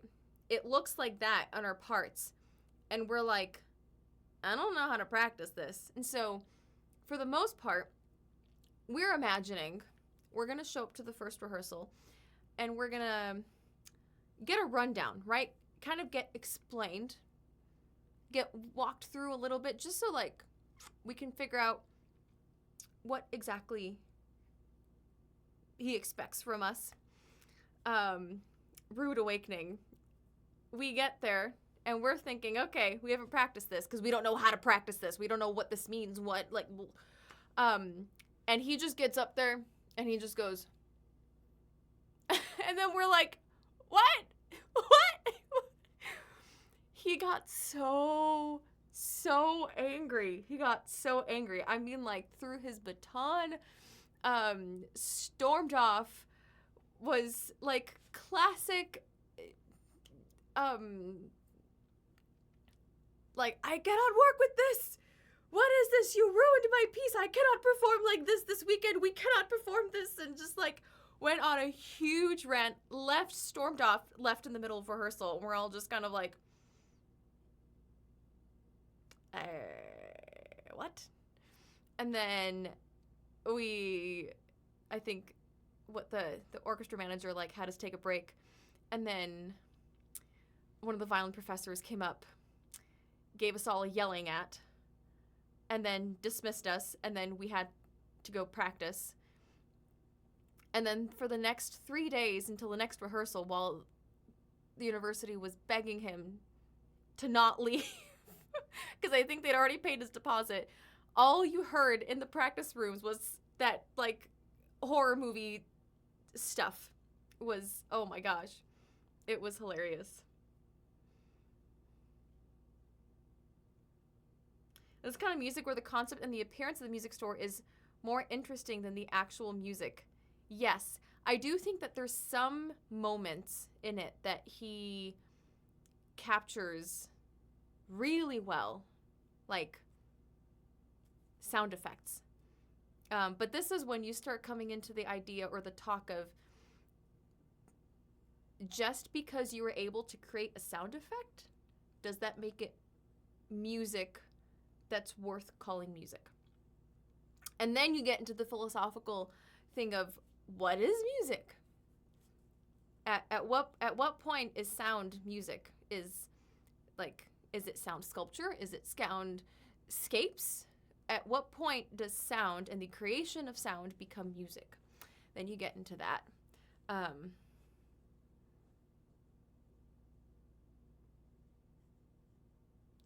Listening to so much out there stuff in college just definitely helped me to understand my own musical taste. And I feel like musicians can go in one or either directions. There's some musicians that, after going through music school and stuff like this, because they've seen how complex music can be, there needs to be some sort of complexity to it for them to enjoy it. And then you get the musicians that are like, pop music? Ugh, no. Metal? Ugh, no. And they become very like, it needs to be complex enough for them to not get bored. Or you go in my direction. Because you've listened to and played stuff like this, I'm like, oh, this is pretty. I like it. What kind of music do I like? Anything that's pretty. That's me. Hi, what was the name of the piece? Was it the conductor's own piece? Yes, it was. It was Penderecki's Threnody.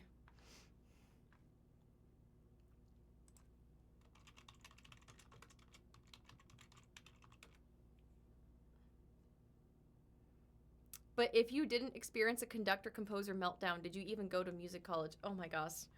The first time I watched Whiplash, right, it got so much like flack from especially jazz musicians, I think, for being like, this is not what it's like. And I'm just sitting there watching it. Like, it might not be what jazz school was like, but it was what classical was for me. This is daily for me, especially with my one professor who kept flexing he studied at a German university.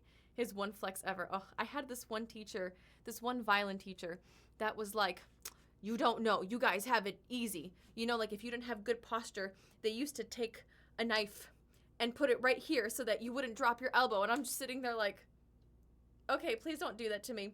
He didn't do a knife, but he did have me play the whole lesson with a pencil.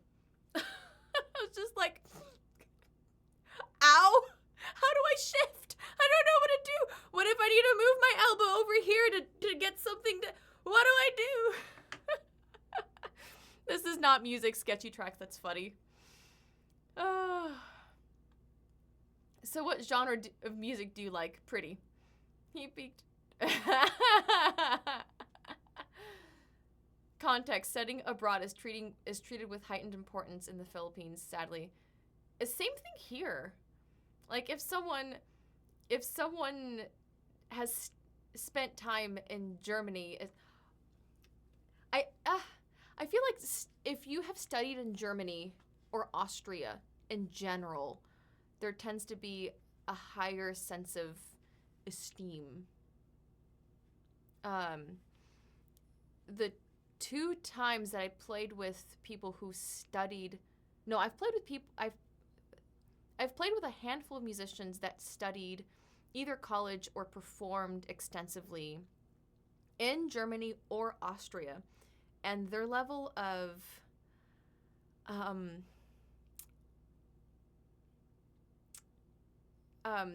particularness with how things should be phrased, how things need to be phrased, and how much blank each note deserves is interesting. And I was like, that note will get played however I want it to be played because I'm the music. Because I don't know, at least for me, if there's only one way to play Bach, then why would you have different musicians to play it?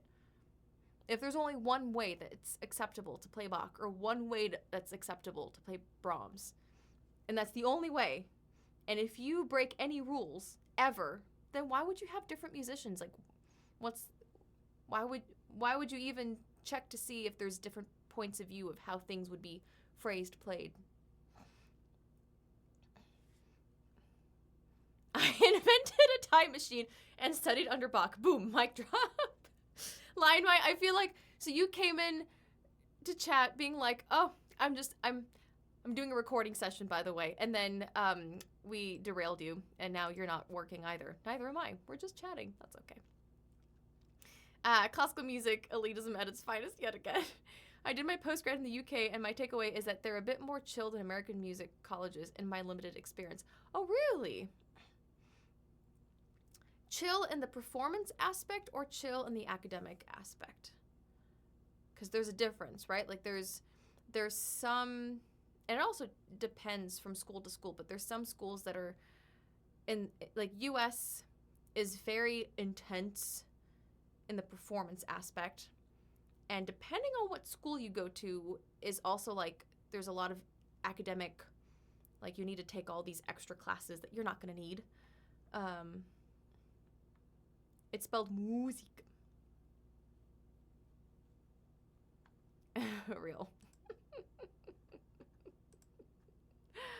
Oh my gosh.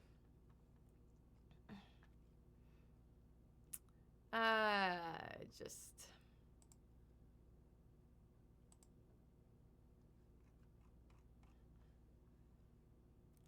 Like, if you're at the point where you turn up your nose at John Williams, you're doing something wrong, I think.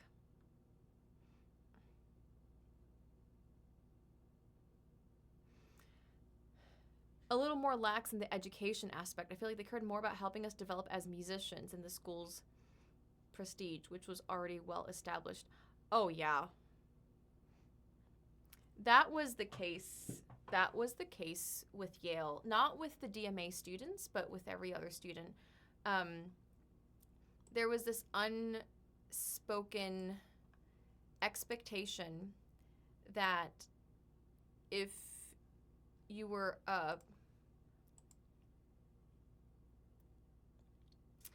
if you weren't a composer, so if you weren't there for composition or for conducting or, you know, something else, if you were there for performance, which is 98% of the students at Yale, there was this unspoken thing that professors could not fail you in history or theory, because all you needed to do was the bare minimum to pass the classes that are necessary for you to graduate. They just want you to perform. So they didn't care about.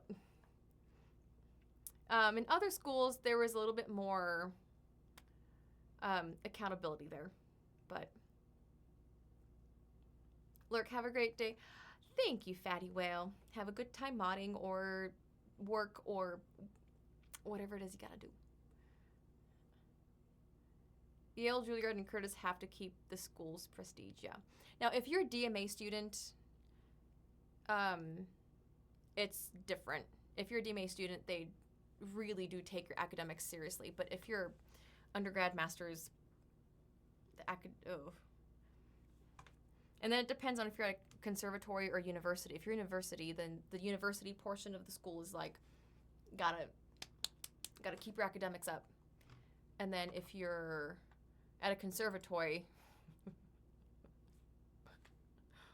as long as you play, as long as you can show up to the concerts that all of the donors and patrons go to regularly, that's all that matters. So oh man, music talks. Whoop, not that.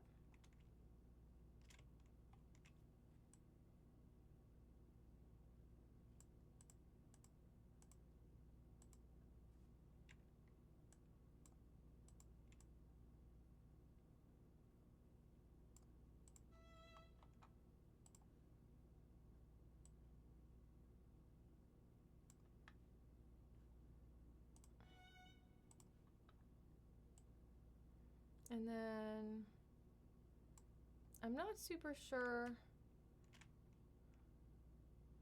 I did do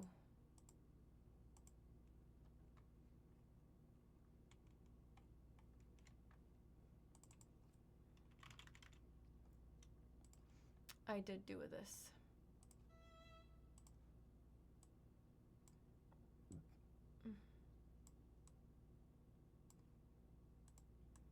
I need to get better at taking my multivitamins, but I always find that I end up just burping them up for a while, and I hate that part of taking vitamins.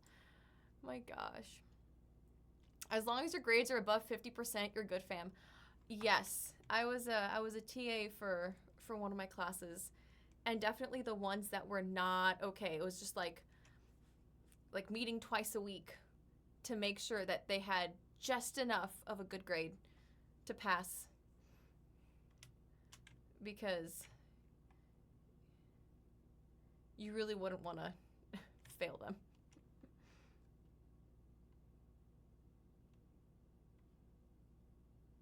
Not like I would, not like you want to fail anyone, but,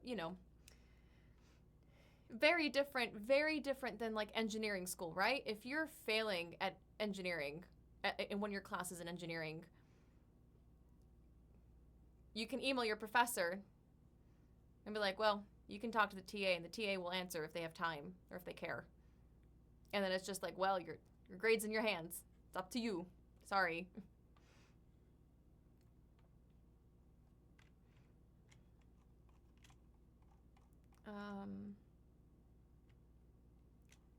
Everything else is in first position.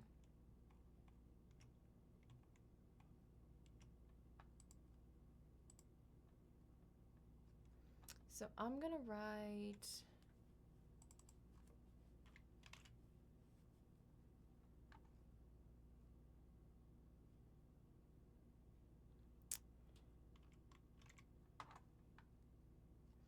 So I did 3, oops, 3, 1,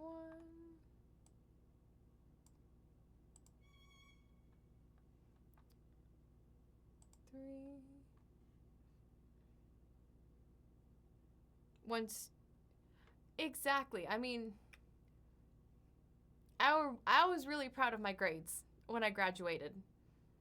And no one has ever asked me. No one's ever asked me. The only time I was asked to see transcripts or whatever was when I was looking into doing private teaching at university, the university in Huntsville. And then the fact that I didn't have a bachelor's, that's what got in the way. Not my grades, but the fact that I didn't have a bachelor's is what got it. So even though I did graduate level studies, it didn't. And I think if maybe it was at a...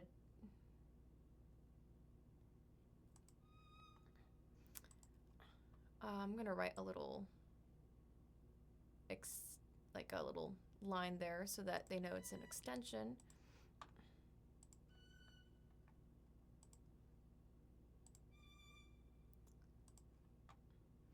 If it was maybe a different university, maybe I could have gotten away with teaching there.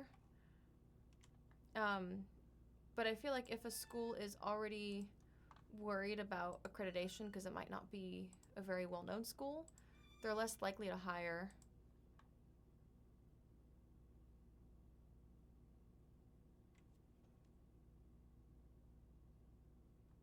Oh, that's not a 3. That's a 4.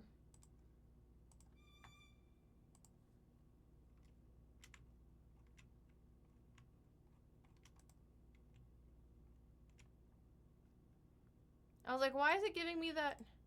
It's because it thinks those notes are too high and unplayable. They are not, sir.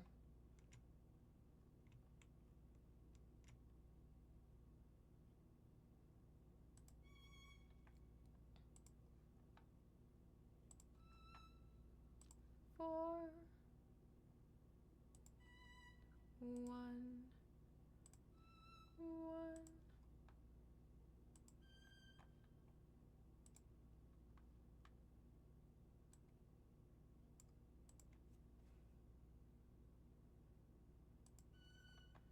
2. Yeah, engineering is hoping you get 50%. Anything above that is just bragging rights.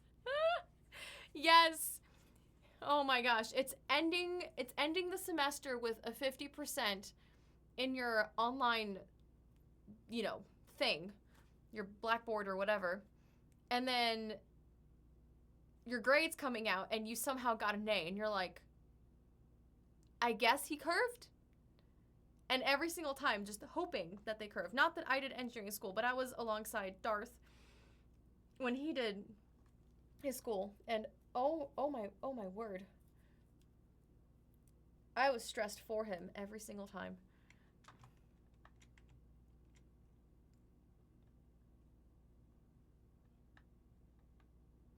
Oh, that's right. This needs a 1 above it.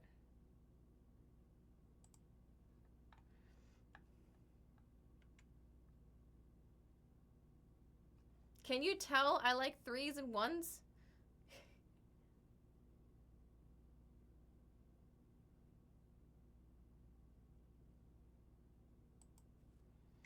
All right, I need to add some...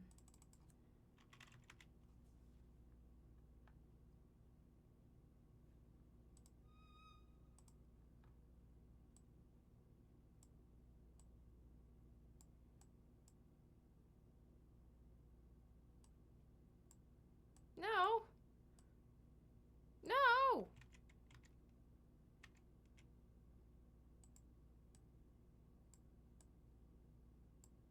No.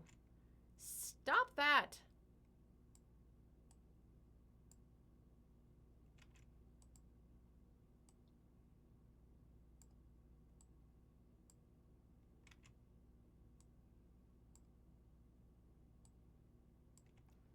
Okay, seriously? Alright, fine. You leave me no choice. I don't know why you're doing this, but let me tell you, you're being dumb.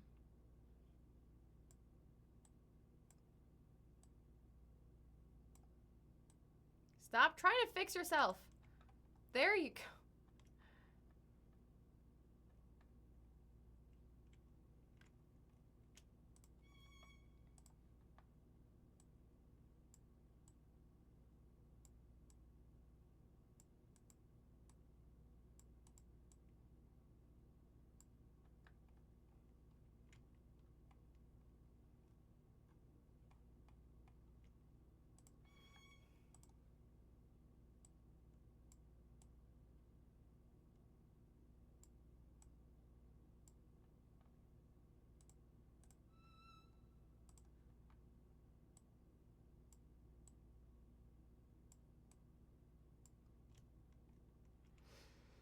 Oh my gosh.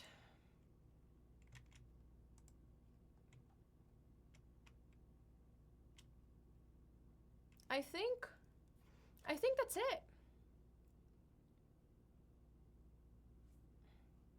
I want to say maybe if I can, let me look at layout. Page break. What happens if I do?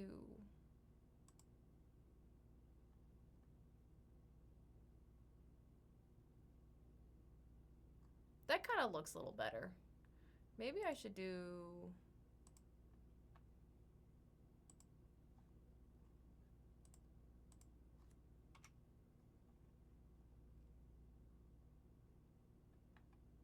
That's a little better.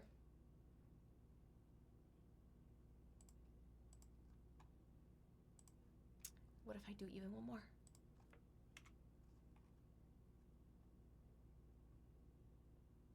Oh, but then I don't have room for the... Oh, that's right.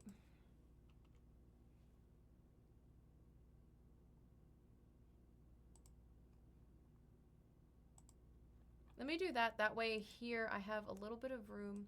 Oh, what if I do this and then text? And then I just move this here. Did I just come up with a...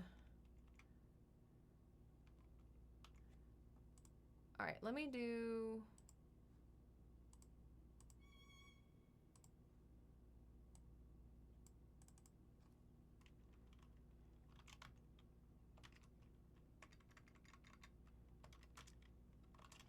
Optional. What do I write?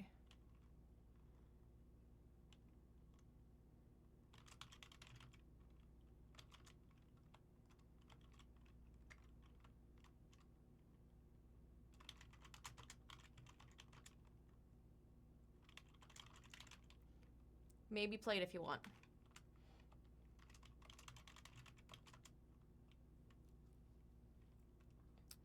Optional.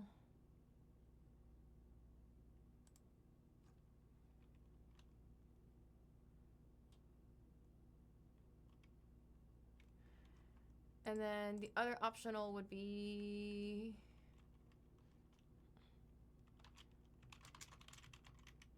maybe played in either the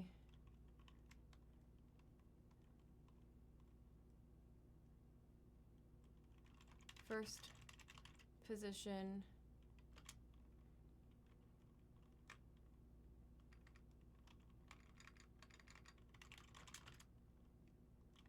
either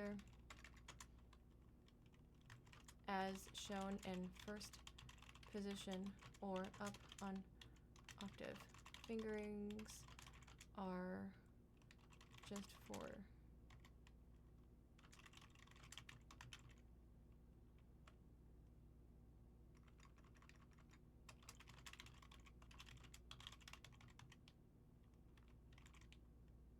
are, let me do this.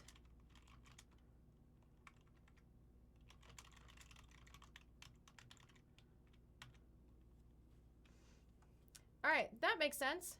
May be played either as shown in first position or up an octave. The fingerings provided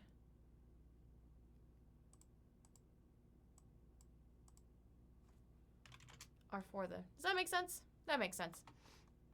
Hey, Skull Crusher.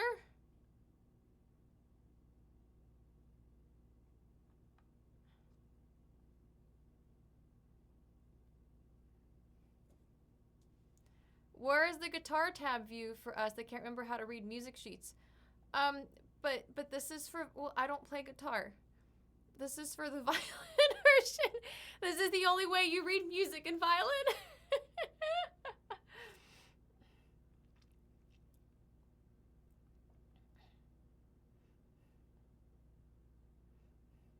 If you fail your exams here, you can redo them in August. If you still fail them, you have to retake the course. Oh, no. No. That is not the case here. If you fail your exams and you fail, then you find out then, once you failed or not failed, if you have to retake the course. You joined an a cappella team last semester. I've been trying to arrange some songs. So much more work than I think it'll be just to get a couple lines done. Oh, yes. But that is so cool. What Emily said, good luck with your arrangements, and arranging is challenging but satisfying. Yes. Like this feels nice.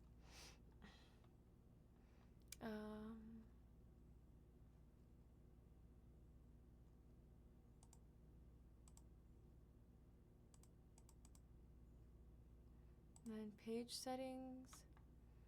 No. Style settings. So over here, page sizes. No.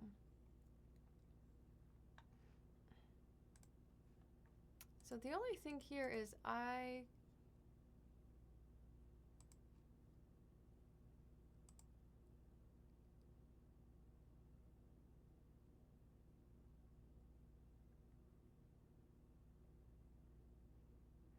want to write arranged, and I can't remember how to do that. Let me save. And then I think I did it here.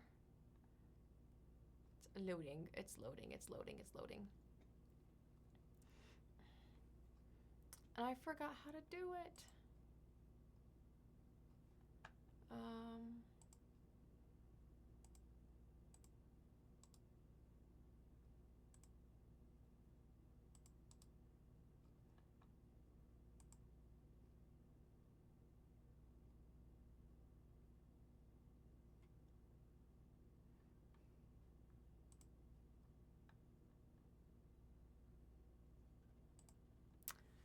There was a way to do this, but you had to do it in the original. Oh, project properties. That's how you did it. Okay. No. Edit. Okay, project properties. There you go.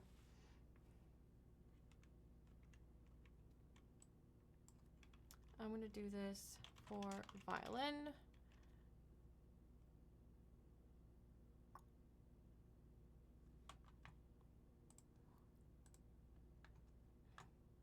Oh no.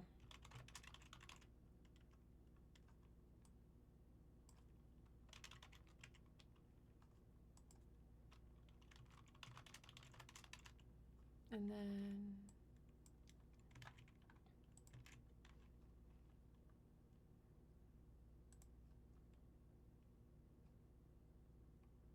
yay, that's there. Oh. What about the...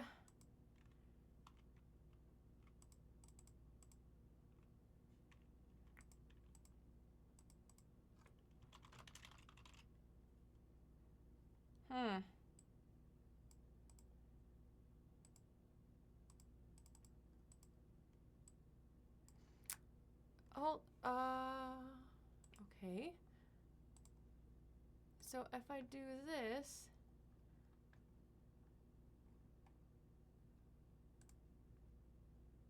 how do I then...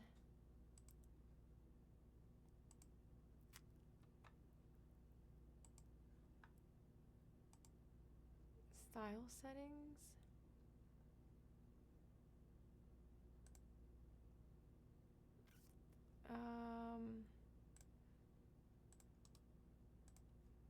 Oh, this is my own fault because I should have just title. Oh. No, let me do add composer.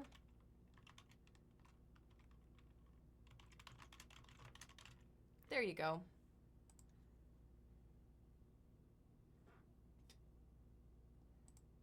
Oh my gosh. Yay, that's done.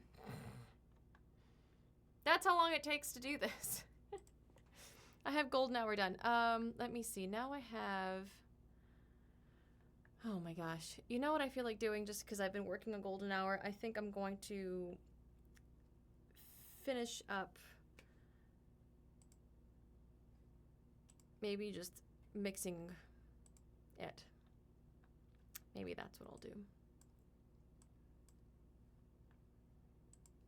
Because at this point, I'm also hungry. So it shouldn't take all too long. Recent sweat, golden hour.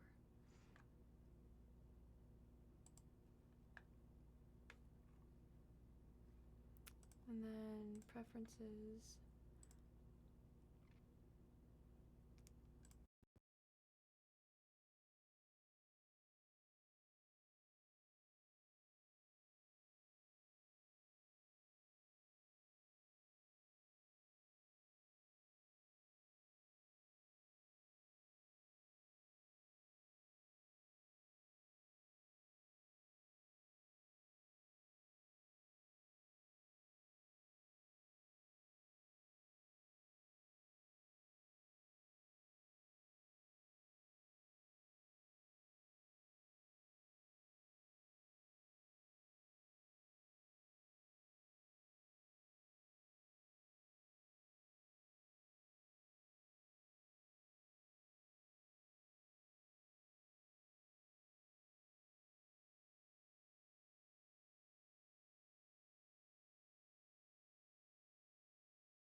How about now? Okay, you can go back to hearing me now.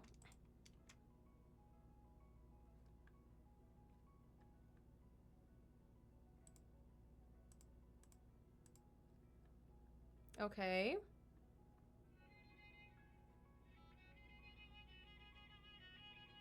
Yeah, okay. Hey, Dee.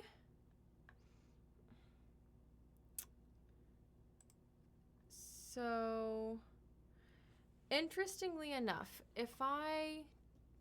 when I connected, that's analog 1, 2. Right now, Ableton's also exporting out to 1, 2.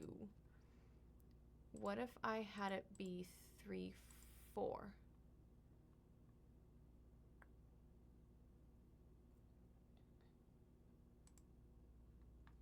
Hmm.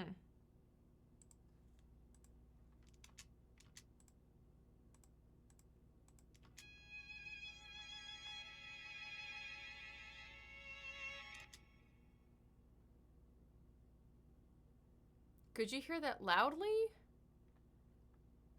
Or just through my headphones? I'm guessing you heard it just through the headphones. Properties.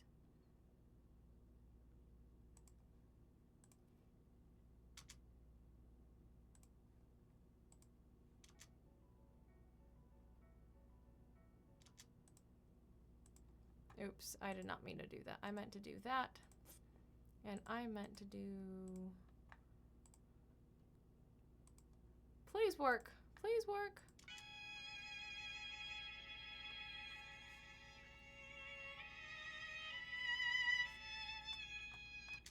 Okay, so right now I have the master going out to 3, 4.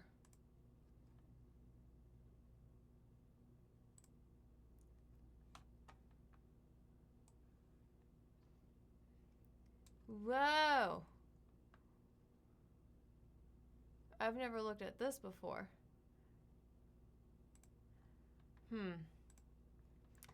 Okay, so basically...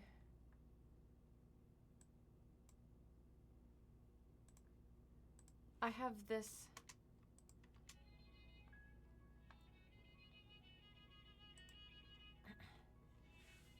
This is analog 3, 4.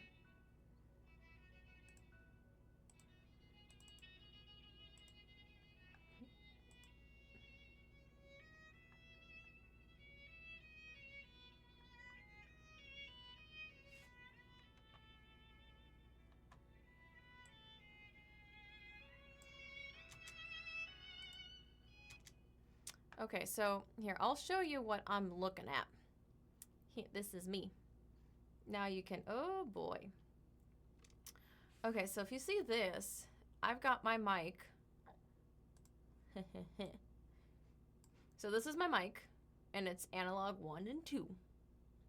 And this is hooked up to analog 1 and 2. And then I've got my desktop audio, which is analog 5, 6. That's where I have it hooked up. And that's analog 5 and 6. And then I have the DAW, analog 3, 4. And that's where I have the Ableton stuff going.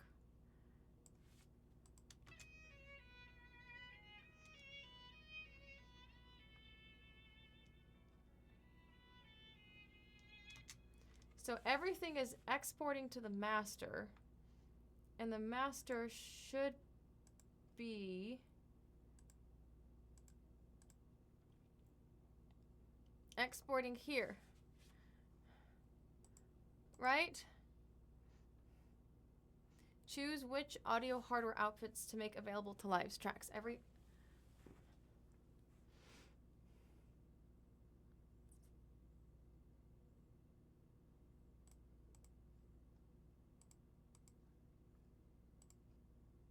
So I want it to come out to 3 and 4, which is...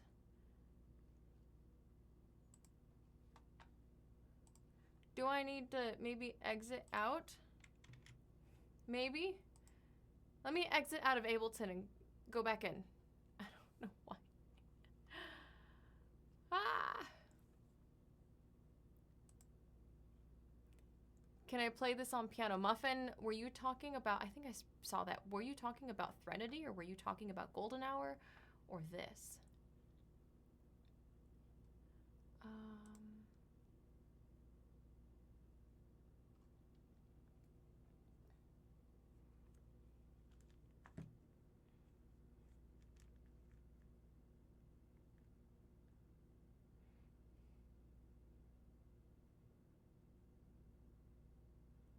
Oh my dear goodness. Yay, the last video for $1 Million Baby is done and uploaded, which means tonight I get to edit. Patreon will... Oh. Whoa! Did y'all hear that? No, you probably didn't, but I heard it. Oh good, I can switch in and out of Ableton and it sounds fine. I was thinking of connecting Windows to audio. Then you could also hear Windows noises. No, it's nice having it all separate, but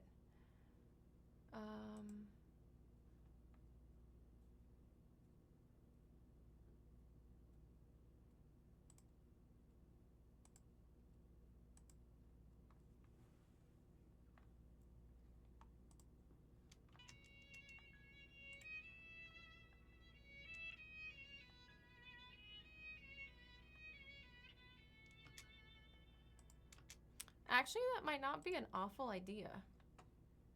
What happens if I just send it to desktop audio? I know that one already works.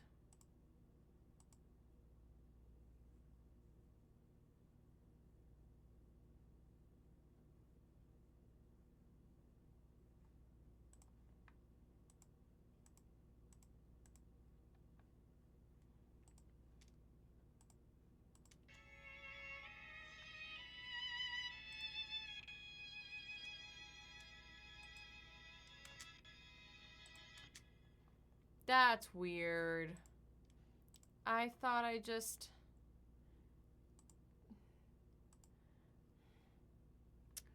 Wait a minute.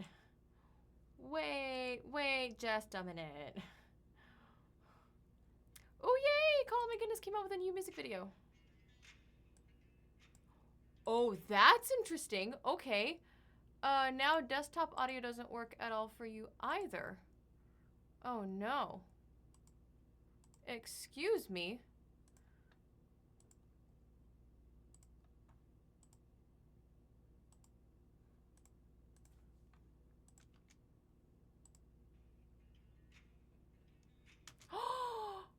Oh no, I broke something. Now desktop audio doesn't work either. Which,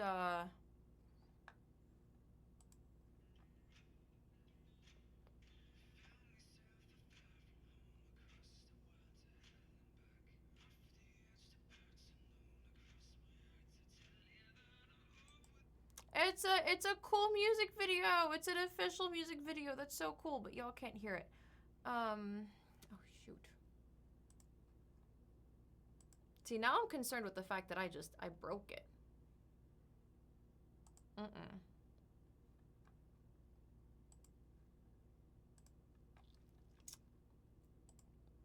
Here, y'all can see this. So before I had desktop audio here. Here, I'll show you. Oh! Oh! It switched it?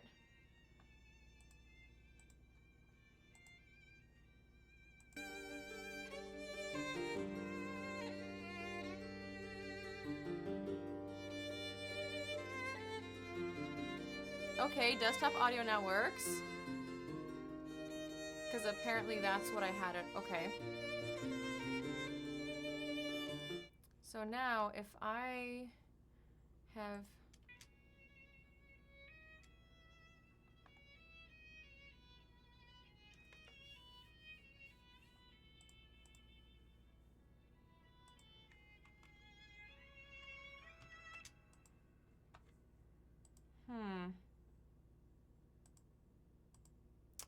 I wonder...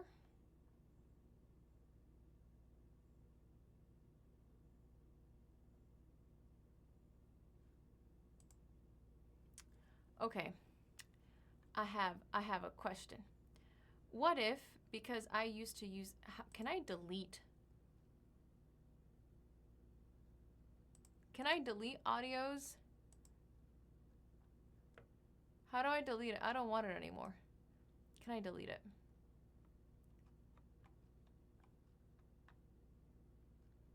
This is my desktop audio, which is what if I don't want it anymore? Can I move it? Let me do audio input.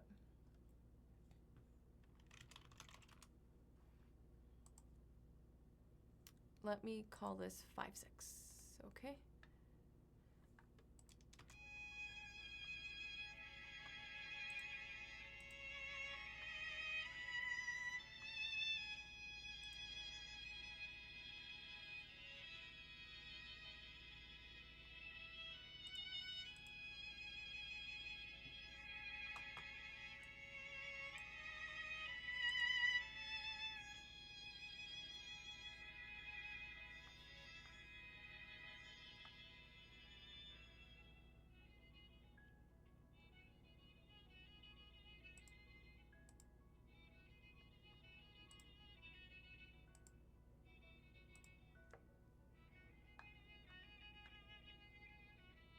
Huh.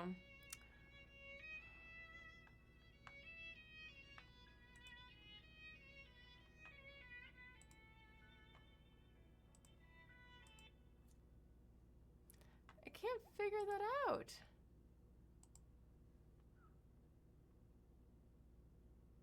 Do you also need... Yeah, I know. It's not... And I'm able to tell because I have... Oh, nope.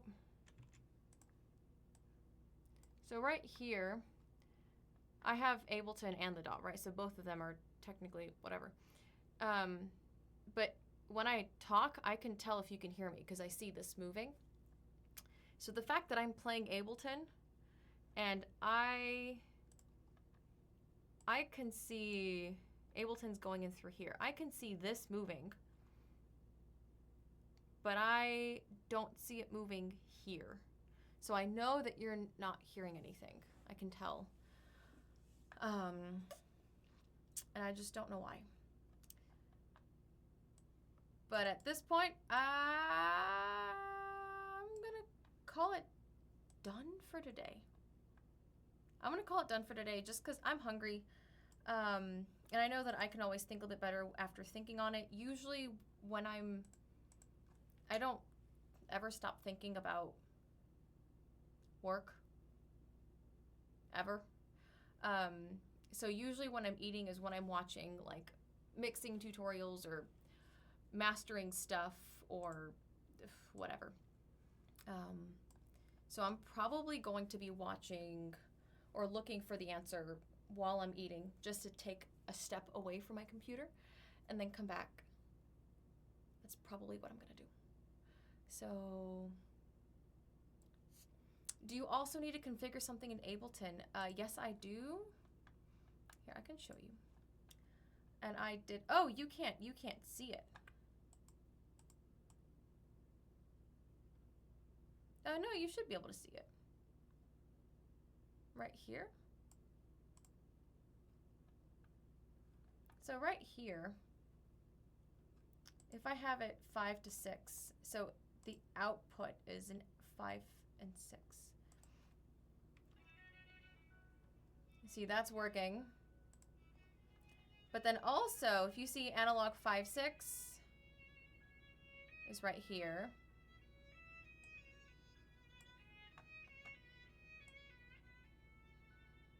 And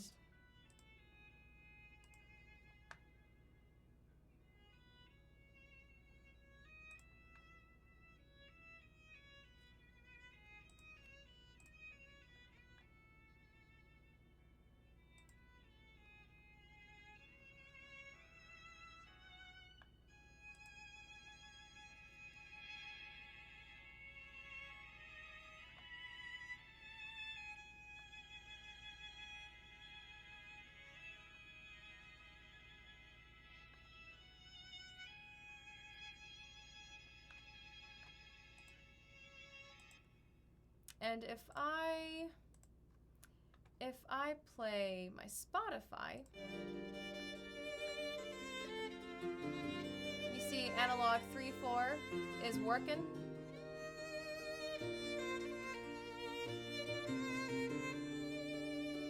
So analog 3 and 4 is working. You see in desktop audio.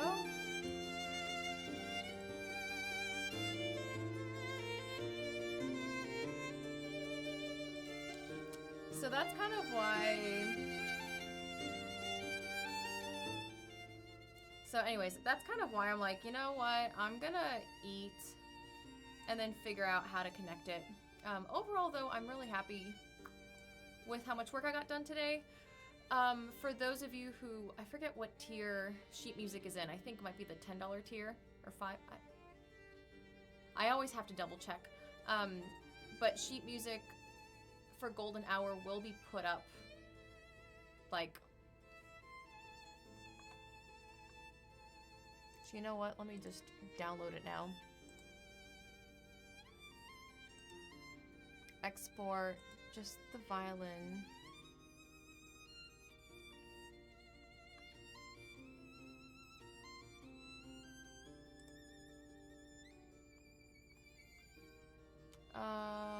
Documents here.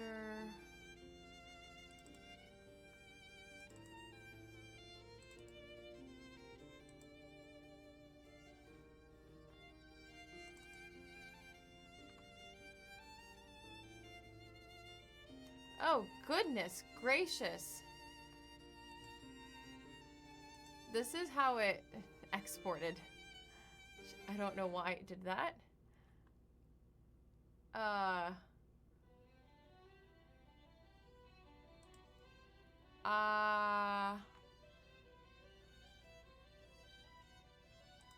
How do I export this?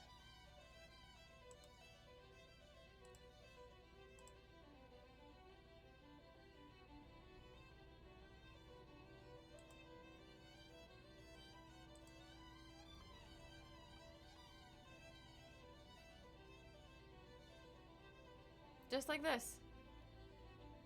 Just like this. Yes, because what you gave me was awful.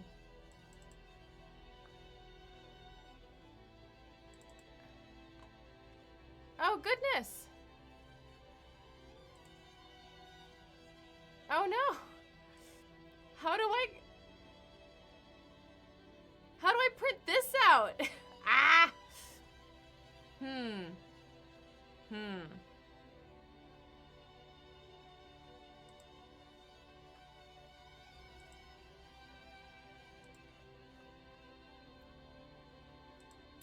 Yeah, thanks for joining in. I hope that you enjoyed this part of it. Aw, Cadence Plagal. Thanks for the follow. That's a great name. I'm sure that there's a way to route it properly. I don't know how to do it right now. It's still new to me. The next thing I have to do is figure out... I wonder if I can just...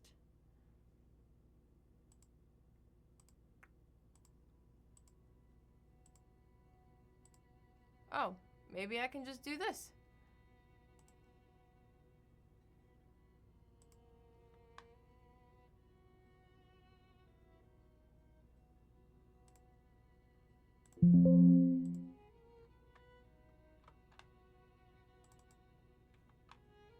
No, that's the old one.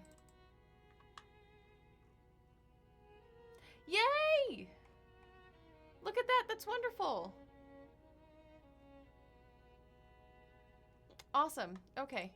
I am gonna upload that to Patreon right now to the appropriate tier. Whichever one it's supposed to be. In the meantime, let's find out who we're gonna raid. Thanks for hanging out. I hope that y'all. Oops, sorry. I hope that y'all enjoyed the music talks.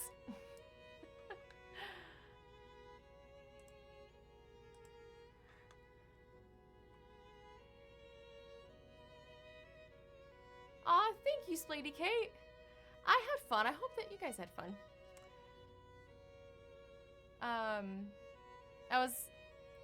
I didn't know if y'all would like watching me transcribe, but I'm glad that you do. Ooh, oh my gosh, there's so many people streaming right now.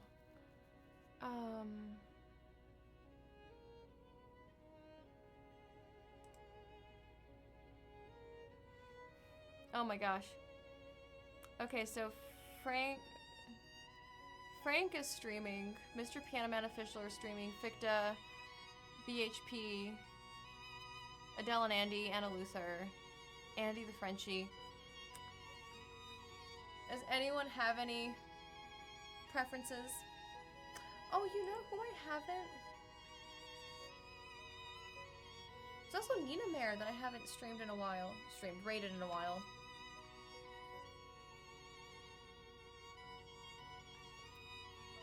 Oh, you're welcome, Emily. Thanks for hanging out with me. I really enjoyed the conversation. Very interesting to see the process. Yeah, I'll probably get, especially since I'm learning a lot more, how to do certain things that I want to do. It'll be a little bit faster each time. Not to mention, we went on like an hour, like sidetrack conversation at some point.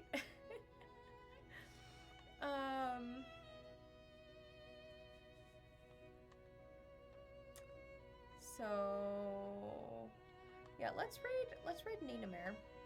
It's been a while since we raided her.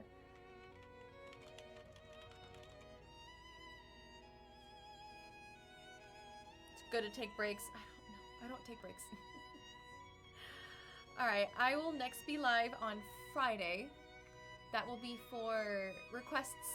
And then